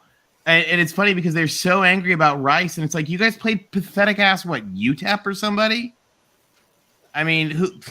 Like, that's any better? Like, whatever, guys. It doesn't matter. Worry about your own team. Well, the Worry issue about really is the issue is just to handle who you have in front of you. And again, instead of pulling the Clay Helton and winning the game 35-28, pulling away in the fourth quarter, like we would have had with that dude, Lincoln Riley, top coach and one of the top coaches in the country, walks in there, has a game plan. Guys are ready from the word go, and took it to him. And again, if it wasn't for a bonehead penalty on a roughing the passer, actually a targeting on the quarterback, they would have scored 7 points. I knew they were going to put points on offense, but what I was impressed with was there were 4 interceptions, 3 of them taken back to the house. That defense that everyone's slamming, we'll see. But on against Rice, it did exactly what it was supposed to do: cause chaos, cause lots of turnovers. Well, and you guys are the experts on the. So- Well, you guys are the experts on the on USC and the history. But didn't USC score more points versus Rice than any time since 2008? And you Yes. guys have played some other teams as bad as Rice. Yeah, they did, and they did. And to Lori, who says I want OU to play USC. Last time that happened, I was actually there. You and really don't. Yeah, you really don't. You all had to get into your F-350s and drive home before halftime. The Oklahoma fans were gone before Ashley Simpson sang at halftime. And You definitely don't want that. Some of the OU fans in the chat right now, don't speak for the entire Oklahoma fan base. They I've don't, 'cause there's a lot of great people from OU. There's I've a lot of actually awesome had people a- from OU. I've actually really had the pleasure of meeting about 4 or 5 on Twitter, which is a shocking place to meet sensible fans. But I've actually, the more and more time I've spent on Twitter, I'm finding more and more rational Oklahoma fans. So There are. It's really the message board crowd that like is bizarrely pathetic because like there's a lot of OU people in New York, and so you meet them like at sports bars and stuff, and they are just fun, awesome people. But yeah, it's an interesting message board fan base. Something Matthew Miller brings up, Keyshawn Boutte. I've had about 4 text messages now saying that Keyshawn Boutte has deleted all of his stuff off of Twitter and Instagram about LSU. What is going on with that? I saw that, and I've been like, that's it doesn't honestly. It doesn't surprise me. He only got targeted like 5 times in tonight's game and had 2 Yeah, but how many times? 20 yards. But how many times did he drop when he was targeted? I mean, it's not like he was. Do you know what I mean? No, he had a bad. Yeah. He played bad, and Keyshawn Boutte, I think it was one of the Keyshawn Boutte was one of the players that Brian Kelly called out in the offseason, for accountability or whatever. So it seems like there's a disconnect there between him and that coaching staff, and if the play on the field is any indication, there's probably some truth to that. It seemed like, I don't want to jump the gun, but it would not surprise me if Keyshawn Boutte doesn't play the rest of the season. Do you think he'll transfer or he'll just declare for the draft? I think he just declared for the draft. I mean, someone's going to take him. He's a first-round talent. So, Connor Johnson, better offense, Oregon State or USC. Again, I love what Jonathan Smith is doing up there. And you guys have a really great offensive line. I like the way I just love his offense. Which was better? We don't know yet. But I mean, as far as star quality, I think USC tips. As far as talent, I think USC probably takes that. But we'll see how both those teams play. And Oregon State is really good at smash mouth running the ball, which might make for a long day for USC with our defensive line. So we'll see. It's going to be a heck of a game. Who's that guy for Oregon State who they have as a tight end, but they like put him at fullback and he had a rushing touchdown? I think he's like, number 12? What's his name? You're going a bit too far in the depth chart for me, man. Sorry. I don't know. Connor would know. Oh, shoot. Is it Musgrove? Musgrave? Yeah, Musgrave. Musgrave. Oh, he says Jack Coletto. Was Jack Coletto? Yeah. Is it? Yeah, Jack Coletto. Yeah, but I mean, both of them, Musgrave and Coletto, they had good games. Tim, you got a shout out. Yeah, the Oregon State Beavs have got a great team, and good for them. I mean, they've got, they're getting that new stadium. They've got a new president. Jonathan Smith has rebuilt their team. I mean, I think it's good for the institution. It's good for the university. It's good for the state. It's good for the conference. And I'm not late to the game. I've been saying. I mean, I've been saying that it's 5th year up there. I like what. Again, I watched firsthand what that offense can do to USC in the Coliseum, and so I know that they're going to put up some points and they're going to play well. I mean, honestly, at this point, I think that the North is looking like it's up in the air. I really think. Well, I was going to hand it to Oregon, but the way Washington played yesterday, as well as Oregon State, it's going to be interesting how the next couple of weeks shake out. I know the opponents were a bit watered down, so we'll see maybe as they start to play a little more quality opponents how things shape out. But I don't think anyone should be sleeping on Washington or Oregon State at this point. We've got a special request, guys, from an all-star. The real MVP wants to know: will we talk about Kentucky versus Florida? That's gonna be a great heck of a game. Yeah, I'll tell you, I would have thought if you'd asked me yesterday morning, I think I would have had a different answer for you. But I think it's going to be a heck of a game. Might be a rough day for Kentucky. We'll see. And Richardson looked on it yesterday. I did not expect him to do what he did to the Utes, and it's going to be interesting next week. Is that at Florida or at Kentucky? Good question. The real knows. I do not remember. At first, I had Kentucky finishing 3rd in the East. Now I have them finishing 4th. At Florida. Ooh, yeah. What's your prediction? That'd be interesting. What his prediction is. Yeah, Real, tell us what yours is. Funny, Dave here makes a comment, got smacked this week. Well, Oregon got smacked, but who else did? Colorado stinks. Utah lost. Yeah, Utah was a close loss. Colorado sucks. Yeah, all the other Colorado teams won sucked for a couple of years now. Yeah, I mean everybody else won. So Now, I mean it's a cute narrative. The ACC, on the other hand, Yeah, the ACC was a train wreck. So Dave, yeah, you're not correct. I'm sorry. Yeah, no, I think that if we had to like power rank the conferences as far as like winners and losers from this past, the ACC is definitely at the top of the losers list. I mean, Yeah, I don't even need to see Clemson, Georgia Tech to know. Florida that. State winning helps though. Florida State winning tonight was big, but Great. Of course they couldn't. They had to make it a game at the end, even though they were the much better team. They couldn't just take one more second or tackle one more time. Yeah, they had to make it difficult. But Darrell thinks Kentucky wins by 1. Yeah, Darrell, we are absolutely thinking the same thing. I think it's gonna be a great game. I just want Will Levis to like cramp up or whatever and just eat one of those bananas whole like he does on Instagram. Just because that would be funny to see. Or should he go to the locker room and take a poop like Sean Clifford did? That's also an option. Yeah. Hey, if they could put Will Aller in, I'd say go for it. Yeah. Hey, we got a compliment from the Traveling Fools. Yo, homies. This is a really great show. We appreciate you. And how about that 70 burger going on? The 70 burger from the U. Yep. Make sure you guys are checking him out. He's doing the Miami post-game show after the games. It's very entertaining. If you know Traveling Fools, no matter what the score is, you're going to have fun if you go join that post-game breakdown. It will be. And, yeah, Connor, this might be the best first game for Florida, the best first game for new coaching staff. Yeah, I think you're totally right. Billy Napier looked great last night. It was an impressive and good show. for Florida, too. Good for the Gators because they've had a rough time, but they've got so much history that I think it's a good thing. Yeah, Todd Grantham, the DC for Florida, he didn't do a great job. So, definitely, the new defense definitely looks a lot better for the Gators. Todd Grantham got fired. I love Mark's point. Yeah. Mark. Yeah. I mean, BC losing to Rutgers was a very disappointing result. And both the North Carolina should have lost. Both North Carolina schools should have lost. Virginia Tech. We didn't even talk about Virginia Tech losing to Old Dominion. Yeah. By the way, which is the only Power 5 loss to a G5 opponent this year. So there you go. Here's the question: Does that mean is the ACC the new Pac-12? It's not looking great. Louisville, another team that people were propping up, got absolutely shellacked by Syracuse. Which I'm a hold off judgment because I think I am a little higher than most on Syracuse. I think they've returned a ton of experience and.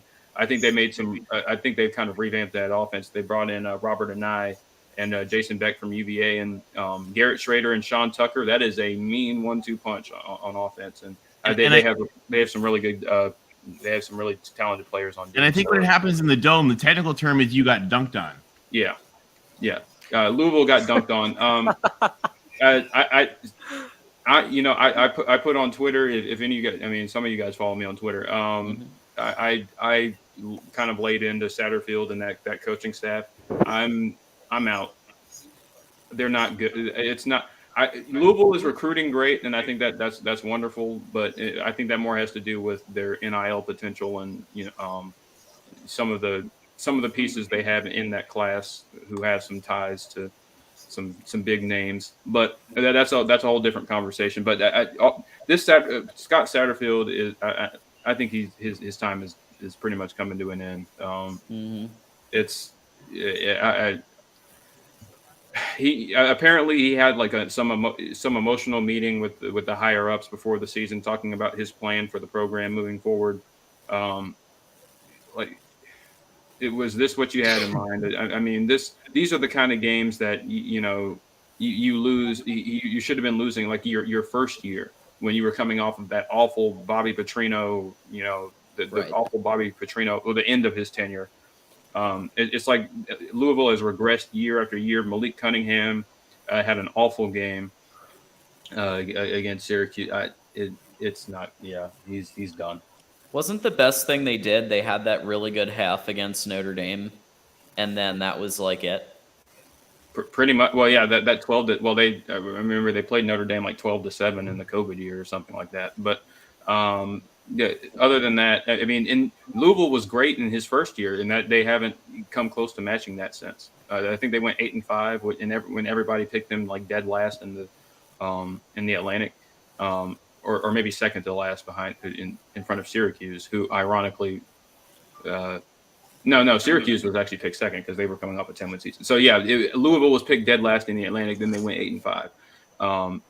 But ever since then, it's been rough sailing, and I don't, him interviewing for the South Carolina job back in 2020 really soured a lot of the fan base's opinion of him, and so he really needed to have a strong year this year, and it's not looking great so far.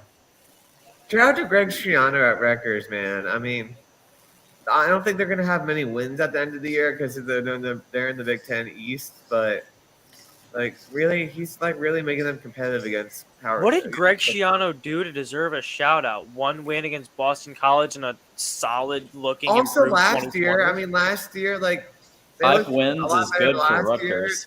Yeah, they're competitive against Michigan last year. He took a dumpster fire and at least turned it around in one season to a 5-win team at least, and now all of a sudden made a comeback to beat BC, who was favored. So the Fighting Scarlet Knights. Let's go. Yeah, BC should have been. I mean, BC is a better team. I would have thought was a better team on paper to go into that, but so that's a good win for Schiano. And they do real have quick, Nebraska on the schedule, so that could be a dub. Oh boy. Real quick to answer Addison's question, the ACC grant of rights is pretty much considered unbreakable by any legal experts. The idiot realignment Twitter accounts don't think so, but no legal person of any substance has thought that it has any chance really of being broken. And with the new playoff agreement now in place, it looks increasingly like most of the realignment is done, so people can settle down a little bit about that for a while, hopefully. Keep our fingers crossed.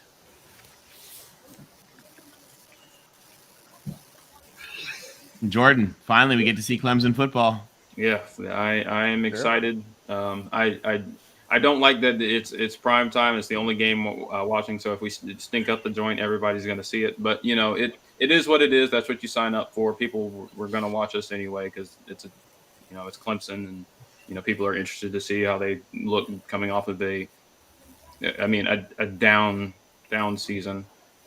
But yeah, in quotation marks. But I'm excited to watch it. I do think the offense has taken a lot of steps forward. I think the offensive line is in position to be a better unit than we've had in some time. So I'm excited to see that. I think Clemson will be able to run the ball better. I think that obviously the defense is elite. I mean, we said all we can say about the defense, and it's just really about does DJ take that step forward? He's physically done what he needs to do to get back into more like himself, I guess, from his freshman year. It's all about between the ears. Is he mentally ready, and does he make the right decisions, or does Clemson eventually have to go to Cade Klubnik? But I'm rooting for him, but it's wait and see mode. But the staff says he's done all the right things, but it's time to go out and show it. Jarrell says, I think Clemson beats Georgia Tech 17-7. No, I hope. Man, good luck Georgia Tech scoring a touchdown. Right. Hey now, they're not. Be kind. They're not Iowa. Yeah. Well, we said the key. So I think we said on Thursday's show the key to Georgia Tech winning. There's only one: bring back the triple option. That's the move. Yes. It's going to be interesting. They probably never should have left it because it's Jeff Collins had 9 wins in 3 years. Yeah, that's a rough look. Yeah, I don't expect Clemson to have the kind of performance that they did last year. I think they're in a lot better shape personnel wise going into the year than they were last year. They finally have options at at slot receiver. They're not having to move Justin Ross, who was coming off of a potentially life-threatening spinal condition surgery, to playing in the slot. That was out of necessity. The coaching staff tried to play it up like, oh, it's good for him. We're going to get better matchups with him in the slot. No, he's a boundary guy, and so we didn't really have any speedy options there. All our receivers were 6'3", 220, and couldn't get separation, and they didn't even block very well. So, what good are you if you're big and you can't block? So. It's I think personnel-wise, Clemson's a lot more diverse in the receiver room. They got some guys back from injury and some fresh blood in the program, some talented true freshmen I'm excited to see. And I think Clemson has 3 really strong running backs they can give the ball to. And so, at worst, I think Clemson is going to be a strong running team this year, and they're going to play great defense. And I think that should be good enough, to win the ACC and kind of bounce back to what we're used to seeing from them. And I'm sorry for triggering real quick. I'm sorry for triggering you here, Trigger 83. I should have waited until we know that Corey is safe from his wellness check before that. Yeah, over under 6 points for Georgia Tech. Over. Timothy, that's right. Baby Julio and Agent Zero. Yeah, they'll know who those are.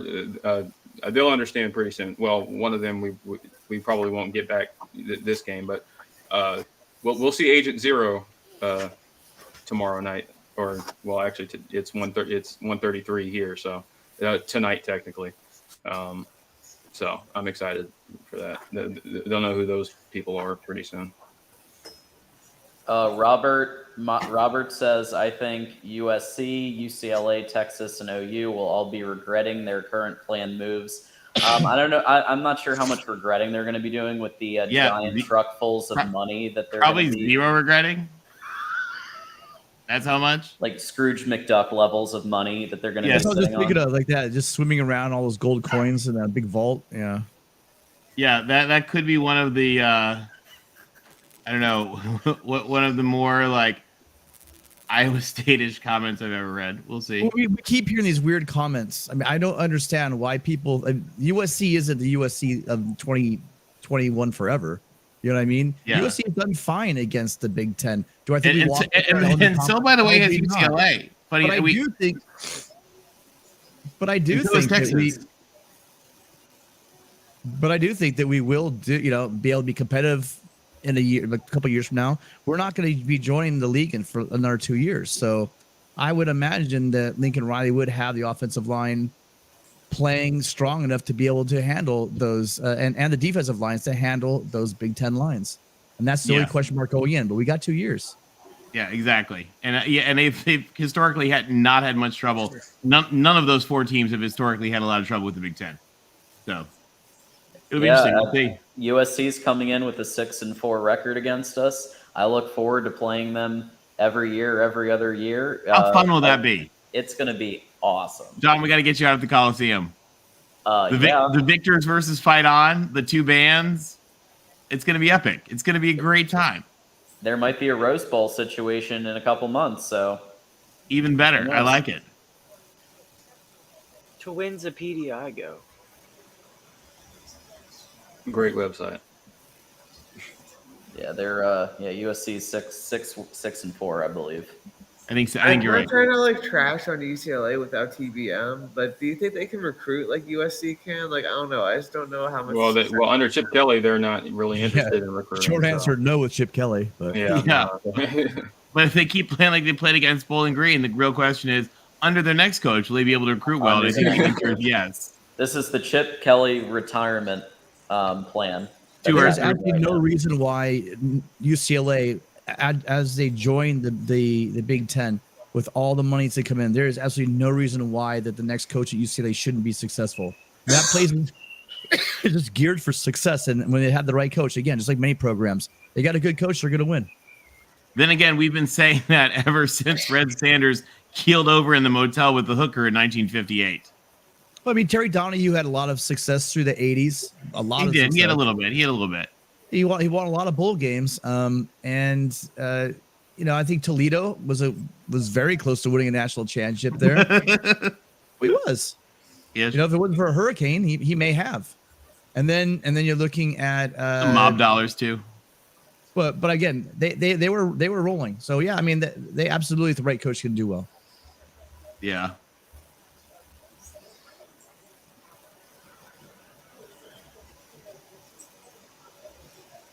Those will be huge. Yeah, that'll be a good time. We'll see, and we'll see what happens with Nebraska. The other train that is roaring towards a brick wall right now. What do they have to do? Like, can we just what does Nebraska have to do to start winning again? Other than fire, I mean, we know they're going to fire Scott Frost after that. Do you think that they're not doing it? Do you think they would be doing any better if they were still in the Big 12? Yeah, because they'd be playing Iowa State and Kansas State and Kansas themselves. Kansas themselves. Kansas, right? They'd be about to be playing Central Florida, and as opposed to who they're playing now. Yeah, they'd be doing a lot better. Do you think they could be like ranked at all, or like? I don't know. Scott Frost might find a way to lose to Kansas. I don't know. True, that's true. Yeah, we'll see. Yeah, and the other thing with Nebraska, it could be a situation very much like Florida too, where as much as people like to rip on Dan Mullen had a pretty good team, and it just sometimes guys, like a great coach can be a great coach, and it just for whatever reason isn't working, and somebody else steps in and it starts to work. And maybe that's what's going to happen with. That's kind of what's happening with Florida there. Maybe it's what's going to happen with Nebraska.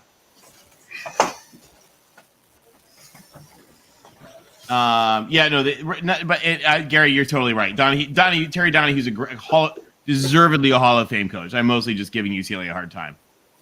Terry Donahue was a great coach, and also a really great guy too. Beloved by his players, great figure in the community, just a really, really neat guy.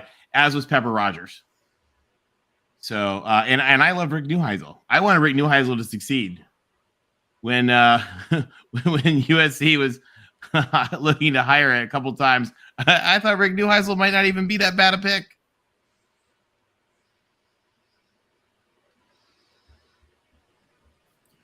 Can Nebraska eventually win a national championship? Yeah, I was just about to say. Well, here's what you do: you get a time machine. You go back to 1995, not 97, but 95, because 97 was bullshit. And then just enjoy the national championship that year. Maybe they'll win one in like 2085 or something like that. Yeah, no, it'll be interesting to see. Look, I've never been on the. Sorry, I missed that comment. Never mind. Ignore me.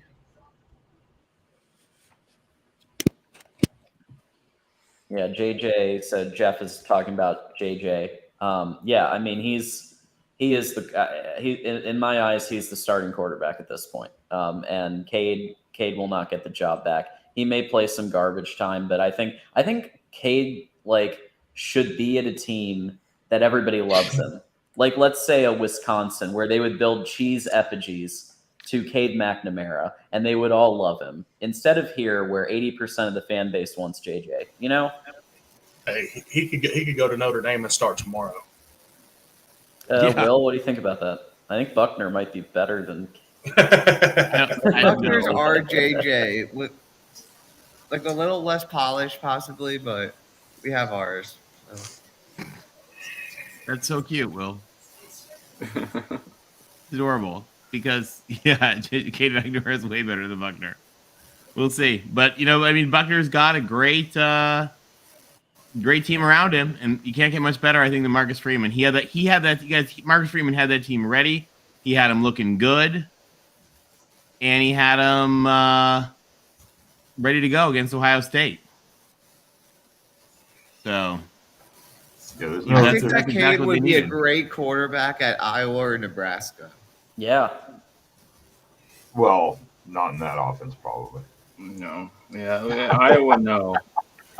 Well, yeah, I mean, Iowa 5-10 years ago, TEU. Cade does a lot of throwing to tight ends. He does a lot of handoffs. They have had historically a good running game. I see Wisconsin as a really great stop for him potentially, or like a Wisconsin type. That's fair. That's a good. Wisconsin needs a quarterback. That's what they have been lacking, is a consistent quarterback. Yeah, they had it for one game versus Illinois, and then he went to a party and got COVID. Yep. That's game over. That's it. Dave's asking about the playoff discussion. We already had that. So if you want to check out the playback, we talked a lot about it. Yeah. We did. Did we already talk about it? Yeah, he was also talking about. We talked about a lot of stuff. Dave, you go back on the rewatch because he was talking about at the very beginning of the show. We went over a bunch of stuff. If you want to he was upset we participate didn't in talk about more, tonight's game. I was like, we did. but if you want to participate in more things, if you want to participate in more discussion about the playoff, and if you want to hang out with people, with the knuckleheads at college football 24/7, 365, then what you need to do is you need to go to patreon.com. You need to search MarkRogersTV. Pay $5 or get somebody like me to send you $5 if you don't have $5. I'm happy to do that. Get yourself onto our Discord to chat all the time. We have things like this almost every night where we talk college football. Mark has a betting guide. You might find yourself winning a little cash, maybe not. And then also you have the ability, which I rarely mention, you have the ability to actually request a video. Mark will make a video for you. A special fetish video. Just Eric's got all kinds of. I have so many pictures of his feet, dude. Welcome to the stage, Eric. Hi guys. Yeah, welcome to the show, Eric. I love Eric. You know how to make an entrance, man. Duriel, here's my top 5. I'll give you mine. Number 5, Michigan. Number 4, Clemson. Number 3, Georgia. Number 2, Ohio State. Number 1, Alabama. Hold on. Why are we giving top 5s right now? Clemson hasn't even played a game yet. Hold on. That's what I was about to say. Yeah, we still Clemson still has to play tomorrow. Like, let's calm down. I mean, because we don't want to put that in stone. Because if Clemson comes out and lays an egg, then we're gonna have to address that, and I don't want to. So, are we live? Jesus, I'm sorry, I didn't know that. We are live in front of some actual viewers right now. Here My on apologies. CFB My After apologies. Dark. I didn't see that. Oh, that's great. It added a lot to the show, Eric. It did. It really did. Our couple hundred viewers. Thank you, Eric. Yeah, this is not a backstage Discord type thing. Oh, that was amazing. That's amazing. BBN asked if I did that, by the way, on GBD's channel once. When Joey said, "Can you chat for a minute?" And I said, "Sure." And he sent me a link, and I was just talking, and I didn't realize it was live. BBN asked me if I have my own YouTube channel. No, I don't. It's something that I've thought about doing for a while, but life is kind of ramping up right now. I started grad school this past week, so a lot happening right now. So it's not, but it's something I do want to get into in the future. I do have a Twitter, so if you want to follow, if you have a Twitter, you want to follow me there. At Jobo JOBO 0209 on Twitter. Where can they find you though, Jordan? Huh? I said, where can they find you? Yeah, and I also do a show on Brandon's channel, D4 Sports. It's on there. It's on his panel right there, right middle panel. So just type that in, D4 Sports ! We do a show every week on Wednesday nights called College Football Across America, where we recap the games and give football analysis, and we also do game previews and game breakdowns as non-live content. Also, D4 does a ton of top 10 lists, stuff like that we all that we pitch in on. So it's good stuff. So you guys should go check that out. It's a lot of fun, and you're trying to kind of build that community. So if you're interested, hit that like. Jordan. And that's a great community, guys. I'm sorry. Go ahead, Ben.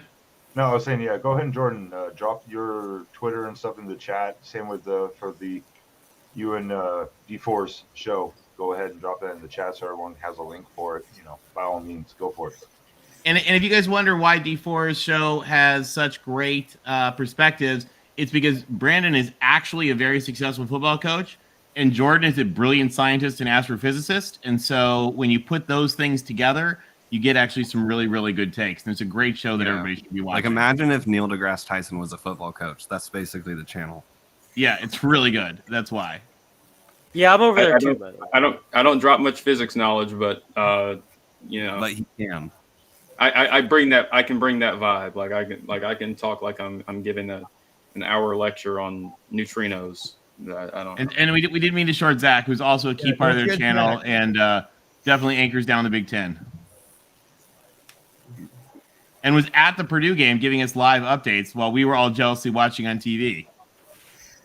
What a game, man. And those updates were over and over again. Charlie Jones in all capitals. Thinking of that, any final words from you there, Charlie, the Purdue guy? Wrap up when you tackle and don't get tired. Also give more touches for Charlie Jones. The end. Both very good points. Very good points. Tackling especially. I can say that firsthand myself from this last week. Yes. Will. Notre Now Dame. this was a typical big game Brian Kelly performance of the LSU Tigers. Even when they had the more talent, they grasped defeat from the jaws. Victory. Even the second chance. Yeah. I'm sure you loved that one. On extra play. Oh yeah, it's going in the spank I'm bank. sure you loved that. It was great. Eric, you just kind of joined in here all of a sudden, but I know you were probably working. So, but any final words or thoughts from you for the weekend?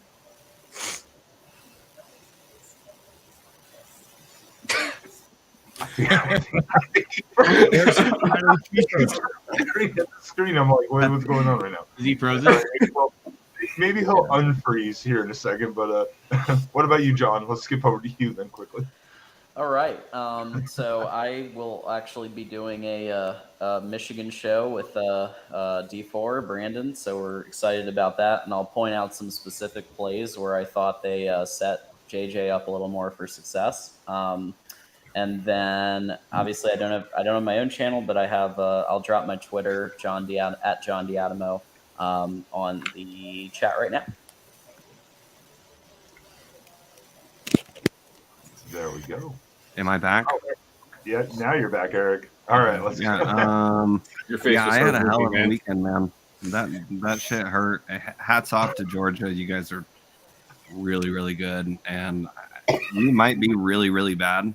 I'm not sure like what the ratio is there yet, but you guys, hats off to Georgia. I was wrong about the game, and a lot of you, even Georgia fans, are wrong too. But you just overestimated the Ducks. So yeah, rough weekend, man. Humbling. I'm hoping for better results moving forward, and I hope Georgia goes undefeated, man. But yeah, pain, lots of pain. Yes, I'm in agreement with that one. Yeah. Tony. Hey, those of us that have lived through some of the ups and downs of USC football, it was Rice, but it was great to see the team back. It's also great to see Washington back. I thought it was a rough game for Oregon. It was a rough game against Georgia, but we saw a lot of good things with the Ducks too. A lot of teams saw a lot of good things. Notre Dame looked good. Michigan looked great. Michigan State looked great. So, for the teams that I tend to root for, it was overall a great weekend. But most importantly, guys, I think it was a great weekend for our game. The game is back. The game is stronger than ever. And here's hoping the rest of the season is just as great and wild. Sure. Did Michigan State really look great though? Did they? They looked all right. I mean, they got a slow start, but it was against Western Michigan, who beat Pitt last year, and it's a pretty solid team. So Not the worst team to like kind of struggle against at first. but I mean, they kind of ran away at the end. They ran away as the game moved on. So How was the secondary? I mean, they could have been a lot worse. I was actually kind of funny because I don't know if you guys know this, but the Michigan State quarterback's dad is the Western Michigan offensive coordinator.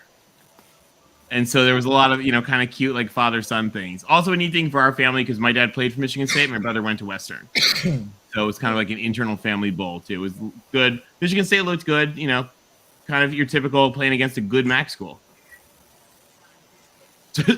Certainly a lot better than playing against Iowa. I was catching all kinds of strays today. Yeah, Iowa deserves every one of those strays. Saved by the safety. Last but not least, Tim, my man.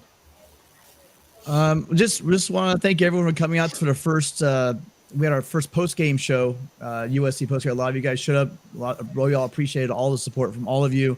We got Stanford next week for the post game show, and in 3 nights on Wednesday night we'll be doing the Pac-12. So all you Pac-12 fans out there, please join us. I know you're out there. Come out, be proud. There were some losses this week, but I mean, we learned a lot about, Utah went and lost, but they played solid. They're all right. So I'm just hoping for a rebound for the Pac-12 next week. But we showed out this week. And so we'd like to see everyone come join us Wednesday night at 7:30, Tony. Yep. Wednesday, 7:30 for the Pac-12 college show. Pacific. We're taking college. So Yeah. You don't need to be. What's that? Pacific. Yeah, so it's 7:30 Pacific, 10:30 Eastern. Well, we do it's a Pac-12 show, so we call it out on Pacific time. Go ahead and join us, even if you're not a Pac-12 fan, because we're looking for all perspectives. We are focused on the Pac-12, but we'd love to hear voices from all the college football fans out there. Because one thing I've learned about being on Mark's channels, and I'm on pretty much every single one of them, is that the more you learn about college football in general, the more you learn about your own team. So look forward to seeing everyone on Wednesday. Looking forward to that too, because I think it is Pac-12 is everyone talks so much smack. People need to respect some of those teams. Utah did a great job.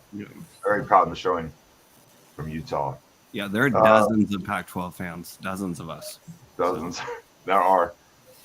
There's a quarter of them on this stream right now. Michael asked, will anybody be in Discord after the stream? The answer is absolutely yes, because it's Labor Day tomorrow, so I'll be up. And the answer, is usually always. And one more thing, we got 8 new Patreon members or Discord members this week. I don't know how many Patreon, but that equals up to, but eight new people out there. Make yourself known to us. Please come say hi. Oh, I see Dr. C joined on the 29th. Steelers fan 23 joined. Crypto Joe and Earl Ragnar all joined. Welcome, Thanks, welcome Earl. you guys. Because for this show, we do drop the link in the Discord. So anyone on the Discord can also then come on and join us here and talk. Yeah. And we may have to filter out because of amount of people, but everyone's welcome to from the Discord. The link is available every week for all of the people. And join us for off-air, unfiltered Eric, where you see Eric in all his glory. But Eric knows I where promise you is definitely worth the cost of $5 a month. Trust me. Oh, Eric 100%. Unfiltered 100%. absolutely worth every dime. The guy knows college football and yeah. Unfiltered Eric, there's just nothing like him. He's great when he's filtered, but he's even better when he's unfiltered. And Sec Dog, I think as long as we have more people that are on this screen right now, we'll definitely clear that hurdle for you. More people than CLA game. I think he did it on purpose, actually. All right, guys. We have been on here for, again, over 2 hours, which is great. We've had a lot of conversation. If anyone wants to check me out, I appreciate everyone, who watched my painful post-game Oregon show on Saturday. Appreciate that. You'll find me here on that show for the Oregon post-game a lot. Here, of course, with all these other fantastic people on College Football After Dark every week almost. And if you want to follow me, I'm going to drop my YouTube channel in the chat, and you can follow me there. But once again, please go ahead, join Mark on Patreon for $5 a month. Well worth it. joining with us 24/7 to talk college football. And gentlemen, we will be talking here later. Thank you again, everyone coming in. And week 1 is almost over. Football's back. It's back. Thanks for all the support, everybody. All the super chats, everything.